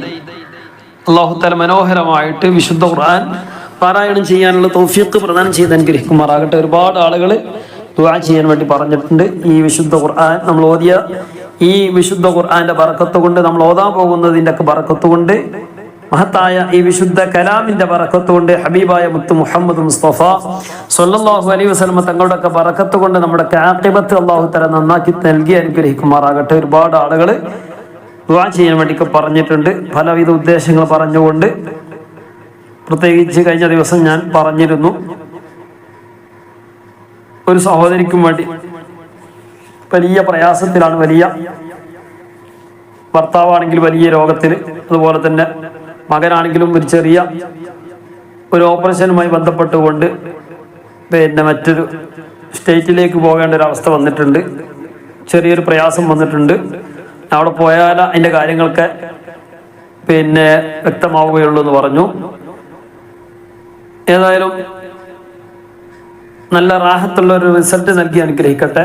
അപ്പോൾ നാളെ ഇൻഷാ അല്ലാഹ് ഇന്നോ നാളായിട്ട് പോകുമെന്ന് പറഞ്ഞു. ഏതായാലും പോയിട്ട് നല്ലൊരു റിസൾട്ട്, വലിയ പ്രയാസങ്ങളൊന്നും ഇല്ലാതെ റാഹത്തോടു കൂടെ സന്തോഷത്തോടു കൂടെ ആ രോഗം, എന്ത് പ്രയാസമാണെങ്കിലും ആ രോഗങ്ങൾ അല്ലാഹു തആല പരിപൂർണമായിട്ടും എടുത്തു കളഞ്ഞ് പരിപൂർണ്ണ ആഫിയത്തും ദീർഘായുസ്സും ആ സഹോദരന് പ്രദാനം ചെയ്ത് അനുഗ്രഹിക്കുമാറാകട്ടെ. അതുപോലെ തന്നെ ഒരുപാട് സഹോദരന്മാരൊക്കെ പല വിഷയങ്ങൾ പറഞ്ഞുകൊണ്ട് ദുആ ചെയ്യാൻ വേണ്ടിയൊക്കെ പറഞ്ഞിട്ടുണ്ട്. മാതാപിതാക്കൾക്ക് വേണ്ടി, ഭർത്താവിന് വേണ്ടി, ഭാര്യയ്ക്ക് വേണ്ടി, മക്കൾക്ക് വേണ്ടി, മരണപ്പെട്ട ഭർത്താവിന് വേണ്ടി, ഭാര്യയ്ക്ക് വേണ്ടി, മക്കൾക്ക് വേണ്ടി, ഇങ്ങനെ തുടങ്ങിയ അതുപോലെ തന്നെ മറ്റനേകം വിഷയങ്ങൾ പറഞ്ഞുകൊണ്ട് ദുആ ചെയ്യാൻ വേണ്ടിയൊക്കെ പറഞ്ഞിട്ടുണ്ട്. എല്ലാവരുടെ മുറാദുകൾ അറിയുന്ന റഹ്മാൻ റബ്ബ് പൂർത്തീകരിച്ച് നൽകി അനുഗ്രഹിക്കുമാറാകട്ടെ. അതുപോലെ തന്നെ ഭർത്താവ് ഉമ്മ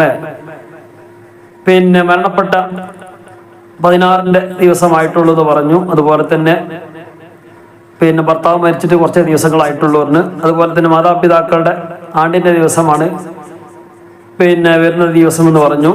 ഒക്കെ ദുആ ചെയ്യാൻ വേണ്ടിയൊക്കെ പറഞ്ഞിട്ടുണ്ട്. ആരൊക്കെയോ പറഞ്ഞിട്ടുണ്ടോ അവരൊക്കെ എല്ലാവർക്കും, അതുപോലെ തന്നെ നമ്മിൽ നിന്നും ഒരുപാട് ആളുകൾ മരണപ്പെട്ടുകൊണ്ട് അല്ലാഹു തആല അവർക്കൊക്കെ മഗ്ഫിറത്തും റഹ്മത്തും നൽകി അനുഗ്രഹിക്കുമാറാകട്ടെ. ഖബർ ജീവിതം അല്ലാഹു തആല റാഹത്തിലാക്കി കൊടുക്കുമാറാകട്ടെ. നമുക്ക് ചെയ്യാൻ കഴിയുന്നത് ദുആയാണ്, സൽക്കർമ്മങ്ങളാണ്. അതിൻ്റെയൊക്കെ മിസ്ലി സവാബ്, നമ്മൾ കോതിയതിൻ്റെയൊക്കെ മിസ്ലി സവാബ് അവിടെ ഖബറിലേക്ക് എത്തിച്ചു കൊടുത്ത് അവർക്ക് എല്ലാ നിലക്കും എല്ലാ ഉന്നതിയും നൽകി അനുഗ്രഹിക്കുമാറാകട്ടെ. എല്ലാവിധ സൗഭാഗ്യങ്ങളും സ്വർഗീയ അനുഭൂതി, സ്വർഗീയ ഭക്ഷണം കൊണ്ടും സ്വർഗീയ പാനീയം കൊണ്ടും അനുഗ്രഹിച്ച് അവർക്ക് ഉന്നതമായ ദറജയിലേക്ക് എത്തിച്ച് എല്ലാം കൊണ്ടും സന്തോഷിക്കുന്ന ഒരു ഖബറാക്കി മാറ്റി നൽകി അനുഗ്രഹിക്കുമാറാകട്ടെ. അവരെയും നമ്മയും അവന്റെ ജന്നാത്തുൽ ഫിർദൗസിൽ ഒരുമിച്ച് കൂട്ടി അനുഗ്രഹിക്കുമാറാകട്ടെ. ഒരുപാട് ആളുകൾ ദുആ ചെയ്യാൻ വേണ്ടി പറഞ്ഞിട്ടുണ്ട്. പ്രത്യേകിച്ച് വിദേശത്തുള്ള ആളുകൾ, പ്രത്യേകിച്ച് എല്ലാ സമയത്തും ദിവസവും നാമുമായി ബന്ധപ്പെട്ടുകൊണ്ട് ഒരു മുക്കത്തുള്ള ഒരു സഹോദരൻ, പ്രിയപ്പെട്ട സഹോദരൻ, അദ്ദേഹം എപ്പോഴും ബന്ധപ്പെട്ടുകൊണ്ട് ദുആ ചെയ്യാൻ വേണ്ടി പറയുകയും ഓത്തിൽ എന്തെങ്കിലുമൊക്കെ പിഴവുകളൊക്കെ ഉണ്ടോ എന്ന് ചോദിക്കുകയും ഒക്കെ ചെയ്യുന്ന ഒരു സഹോദരനാണ്. നമ്മളുമായി ബന്ധപ്പെട്ടുകൊണ്ട് ഒരുപാട് സഹായങ്ങളും പിന്നെ ദുആ ചെയ്യാൻ വേണ്ടി പറഞ്ഞിട്ടുണ്ട്. സഹായ സഹകരണങ്ങൾ ചെയ്യുന്ന ഒരുപാട് ആളുകളുണ്ട്. അല്ലാഹു തആല എല്ലാവർക്കും മനസ്സറിഞ്ഞുകൊണ്ട് ചെയ്യുന്നവരാണ്. അല്ലാഹു തആല എല്ലാവർക്കും അർഹമായ പ്രതിഫലം നൽകി അനുഗ്രഹിക്കുമാറാകട്ടെ. ഒരുപാട് ആളുകളുണ്ട് അങ്ങനെ മനസ്സറിഞ്ഞുകൊണ്ട് ദുആ ചെയ്യാൻ വേണ്ടിയൊക്കെ പറയുന്ന ഒരുപാട് ആളുകൾ ആഖിബത്ത് നന്നാകാൻ വേണ്ടി മരിക്കുന്ന സമയത്ത് ഒരു ബാധ്യത ഒന്നും ഇല്ലാതെ തന്നെ റാഹത്തോടുകൂടെ സന്തോഷത്തോടുകൂടെ ലോകത്തുനിന്ന് വിട പറയാനൊക്കെ ഉള്ള തൗഫീഖ് കിട്ടാൻ വേണ്ടിയൊക്കെ പ്രത്യേകിച്ച് നമ്മുടെ ക്ലാസ് കേൾക്കുന്ന മുഴുവൻ ആളുകളും ദീനുമായിട്ട് ബന്ധമുള്ള ആളുകളാണ്. കാരണം അല്ലാത്ത ആളുകൾ ഇപ്പോൾ ഇതുമായിട്ട് നമ്മുടെ ക്ലാസ്സിൽ ആരും കയറൂലല്ലോ. വിശുദ്ധ ഖുർആൻ പഠിക്കണമെന്ന ആഗ്രഹത്തോടുകൂടെ വരുന്ന ആളുകളാണ്.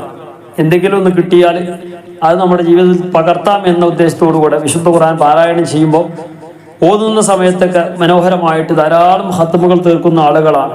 എപ്പോഴും നിരന്തരമായിട്ട് ഒഴിവ് കിട്ടുന്ന സമയത്തൊക്കെ വിശുദ്ധ ഖുർആൻ പാരായണം ചെയ്യുന്ന ആളുകളാണ്. അപ്പം അങ്ങനെയുള്ള ആളുകളാണ് നമ്മുടെ ക്ലാസ്സുകളൊക്കെ കേൾക്കുന്നത്. അല്ലാത്തവർക്ക് ഇപ്പോൾ ഈ ക്ലാസ്സിലേക്ക് കയറേണ്ട ആവശ്യമില്ലല്ലോ. അതുപോലെ തന്നെ നമ്മുടെ വാട്സപ്പ് ഗ്രൂപ്പിൽ ഒരുപാട് ആളുകളുണ്ട്, സഹോദരിമാരുണ്ട്, സഹോദരന്മാരുണ്ട്. അൽഹംദുലില്ലാ ഒരു ഗ്രൂപ്പ്, ഒന്നാമത്തെ ഗ്രൂപ്പ് ഫുൾ ആവാനായിട്ടുണ്ട്. സ്ത്രീകളെ ഗ്രൂപ്പ് സാധാരണ ഏത് ഗ്രൂപ്പാണെങ്കിലും ദീനുമായി ബന്ധപ്പെട്ട ഒരു ഗ്രൂപ്പാണെങ്കിൽ അവിടെ പൊതുവെ നിറയെ സ്ത്രീകളാണ്. എന്നാലും അൽഹംദുലില്ലാ പുരുഷന്മാർ നമ്മളെ സംബന്ധിച്ചിടത്തോളം പഠിക്കാൻ വേണ്ടി ഉദ്ദേശത്തോടു കൂടി ഒരുപാട് സഹോദരന്മാർ നമ്മുടെ ഗ്രൂപ്പിലുണ്ട്. പ്രായമുള്ളവരടക്കമുണ്ട്. 10-80 വയസ്സ് വരെയുള്ള ആളുകളുണ്ട്. പഠിക്കണമെന്ന ഉദ്ദേശത്തോടാണ്. അല്ലാഹു തആല റഹ്മാനേ റബ്ബേ നീ നല്ല ഹിഫ്ള് നൽകി അനുഗ്രഹിക്കണേ റഹ്മാനെ. നല്ല ഓർമ്മശക്തി ബുദ്ധിശക്തിയെ നീ പ്രദാനം ചെയ്ത് അനുഗ്രഹിക്കണേ റഹ്മാനെ. പലരും പല വിഷയങ്ങൾ പറഞ്ഞുകൊണ്ട് ദുആ ചെയ്യാൻ വേണ്ടിയൊക്കെ പറഞ്ഞിട്ടുണ്ട്. ഏതെല്ലാം ഉദ്ദേശങ്ങളൊക്കെ പറഞ്ഞുകൊണ്ട് ദുആ ചെയ്യാൻ വേണ്ടിയൊക്കെ പറഞ്ഞിട്ടുണ്ട്. എല്ലാവരുടെ ഉദ്ദേശങ്ങൾ നീ പൂർത്തീകരിച്ച് നൽകണേ അല്ലാഹ്. നീ പൂർത്തീകരിച്ച് നൽകണേ റഹ്മാനെ. നീ പൂർത്തീകരിച്ച് നൽകണേ റഹ്മാനെ. നല്ല റാഹത്തുള്ള മരണം നൽകി അനുഗ്രഹിക്കണേ റഹ്മാനെ. ഞങ്ങളുടെ കുടുംബത്തിൽ, കുടുംബജീവിതത്തിൽ, മക്കളിൽ, ആരോഗ്യത്തിൽ, ഇബാദത്തുകളിൽ, ഞങ്ങളുടെ ജോലികളിൽ, ഞങ്ങളുടെ ഭാര്യ ഭർത്താക്കന്മാരിൽ, മാതാപിതാക്കളിൽ, അതുപോലെ തന്നെ പേരമക്കളിൽ എല്ലാവരും നീ ബറക്കത്ത് നൽകണ റഹ്മാനെ. നീ റാഹത്ത് നൽകണ റഹ്മാനെ. നീ സന്തോഷം നൽകണ റഹ്മാനെ. ഞങ്ങളിൽ നീ മഹബത്ത്, ഞങ്ങളുടെ കുടുംബത്തിൽ മഹബത്ത്, ഞങ്ങളുടെ അയൽവാസികളിൽ മഹബത്തിന് സ്നേഹത്തെ നീ വർദ്ധിപ്പിച്ച് നൽകി അനുഗ്രഹിക്കണ റഹ്മാനെ. ഞങ്ങളുടെ ആഖിബത്തിനെ നന്നാക്കി തരണ റഹ്മാനെ. മരണം ഹൈറാകുന്ന സമയത്ത് പരിപൂർണ്ണ ഈമാനിലായിക്കൊണ്ട് ലാ ഇലാഹ ഇല്ലല്ലാഹ് എന്ന കലിമത്തുൽ തൗഹീദ് ഉച്ചരിച്ചുകൊണ്ട് മരണപ്പെടാനുള്ള തൗഫീഖ് നീ പ്രദാനം ചെയ്യുന്ന റഹ്മാനെ. അതുപോലെ തന്നെ ഒരുപാട് ഉമ്മമാര് പറഞ്ഞ വിഷയം, സാമ്പത്തികമായിട്ട് വലിയ പ്രയാസമുള്ള ഒരുപാട് ആളുകൾ പറഞ്ഞുകൊണ്ട് എന്തെങ്കിലും പരിഹാരം ഉണ്ടോ എന്നൊക്കെ പറഞ്ഞുകൊണ്ട് ഒരുപാട് ആളുകൾ ദുആ ചെയ്യാൻ വേണ്ടി, അതുപോലെ തന്നെ പരിഹാരങ്ങളൊക്കെ ചോദിച്ചുകൊണ്ടൊക്കെ വരുന്ന ഒരുപാട് ആളുകൾ സാമ്പത്തികമായിട്ട് പ്രയാസപ്പെട്ടാൽ നമ്മളെല്ലാം തകർന്നു പോകുന്ന ഒരവസ്ഥയാണ്. അല്ലാഹു തആല അത്തരം കാര്യങ്ങളിൽ നിന്നൊക്കെ അല്ലാഹു തആല സലാമത്ത് നൽകി അനുഗ്രഹിക്കുമാറാകട്ടെ. അല്ലാഹു തആല എല്ലാം നൽകും ഐശ്വര്യം നൽകി അനുഗ്രഹിക്കുമാറാകട്ടെ. കുടുംബത്തിലൊക്കെ മക്കളിൽ, അതുപോലെ തന്നെ ജോലികളിൽ ഒരുപാട് സഹോദരിമാരടക്കം ജോലി ചെയ്യുന്ന സഹോദരിമാരുടെ ഭർത്താവില്ലാതെ വിഷമിക്കുന്ന, അതുപോലെ തന്നെ വേണ്ടപ്പോൾ മക്കളില്ലാതെ അവ സ്വന്തമായിട്ട് ജോലി ചെയ്യേണ്ട ഒരു അവസ്ഥ, അവരിലൊക്കെ അല്ലാഹു തആല എല്ലാം കൊണ്ടും റാഹത്തും സന്തോഷം നൽകി അനുഗ്രഹിക്കുമാറാകട്ടെ എന്ന് ആത്മാർത്ഥമായിട്ട് ദുആ ചെയ്യാണ്.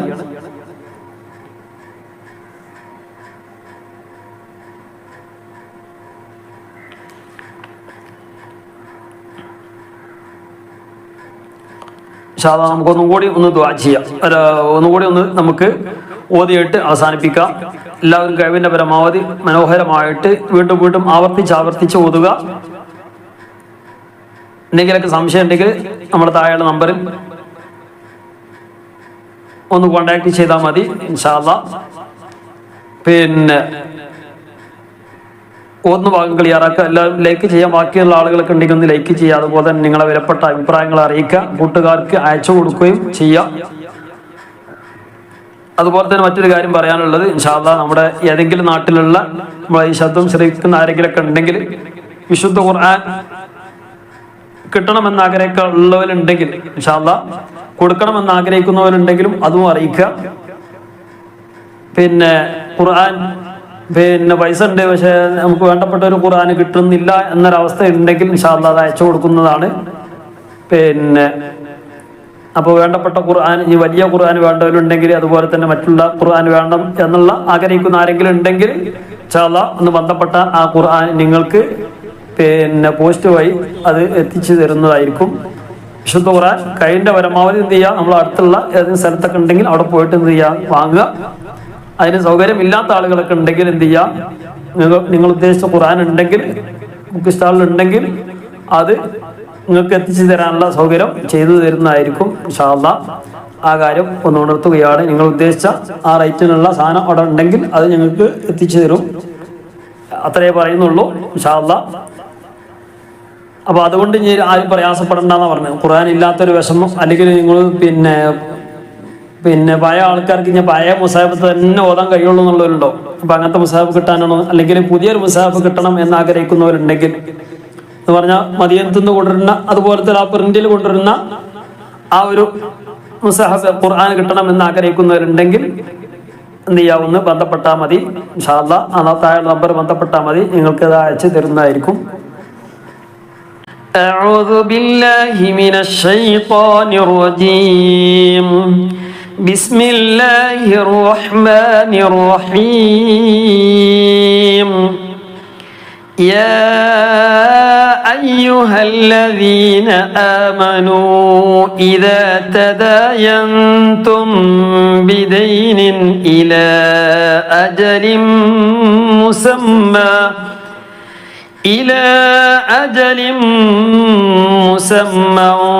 فاكتبوه وليكتب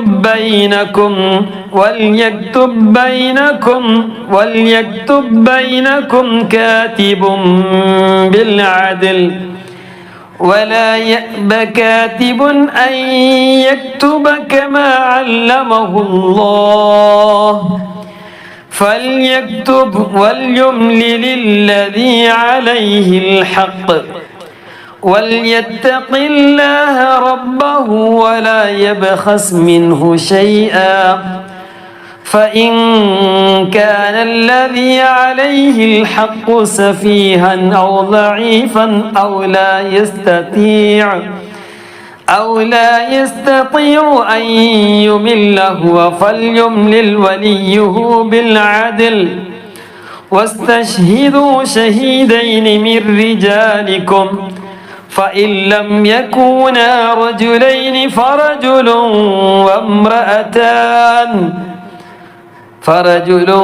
وامرأتان ممن ترضون من الشهداء أن تضل إحداهما فتذكر إحداهما الأخرى ولا يأبى الشهداء إذا ما دعوا ولا تسأموا أن تكتبوه صغيرا أو كبيرا إلى أجله ذلكم أقسط عند الله وأقوم للشهادة وأدنى ألا ترتابوا إلا أن تكون تجارة حاضرة تديرونها بينكم فليس عليكم جناح ألا تكتبوها وأشهدوا إذا تبايعتم ولا يضار كاتب ولا شهيد وإن تفعلوا فإنه فسوق بكم واتقوا الله ويعلمكم الله والله بكل شيء عليم. صدق الله العلي العظيم.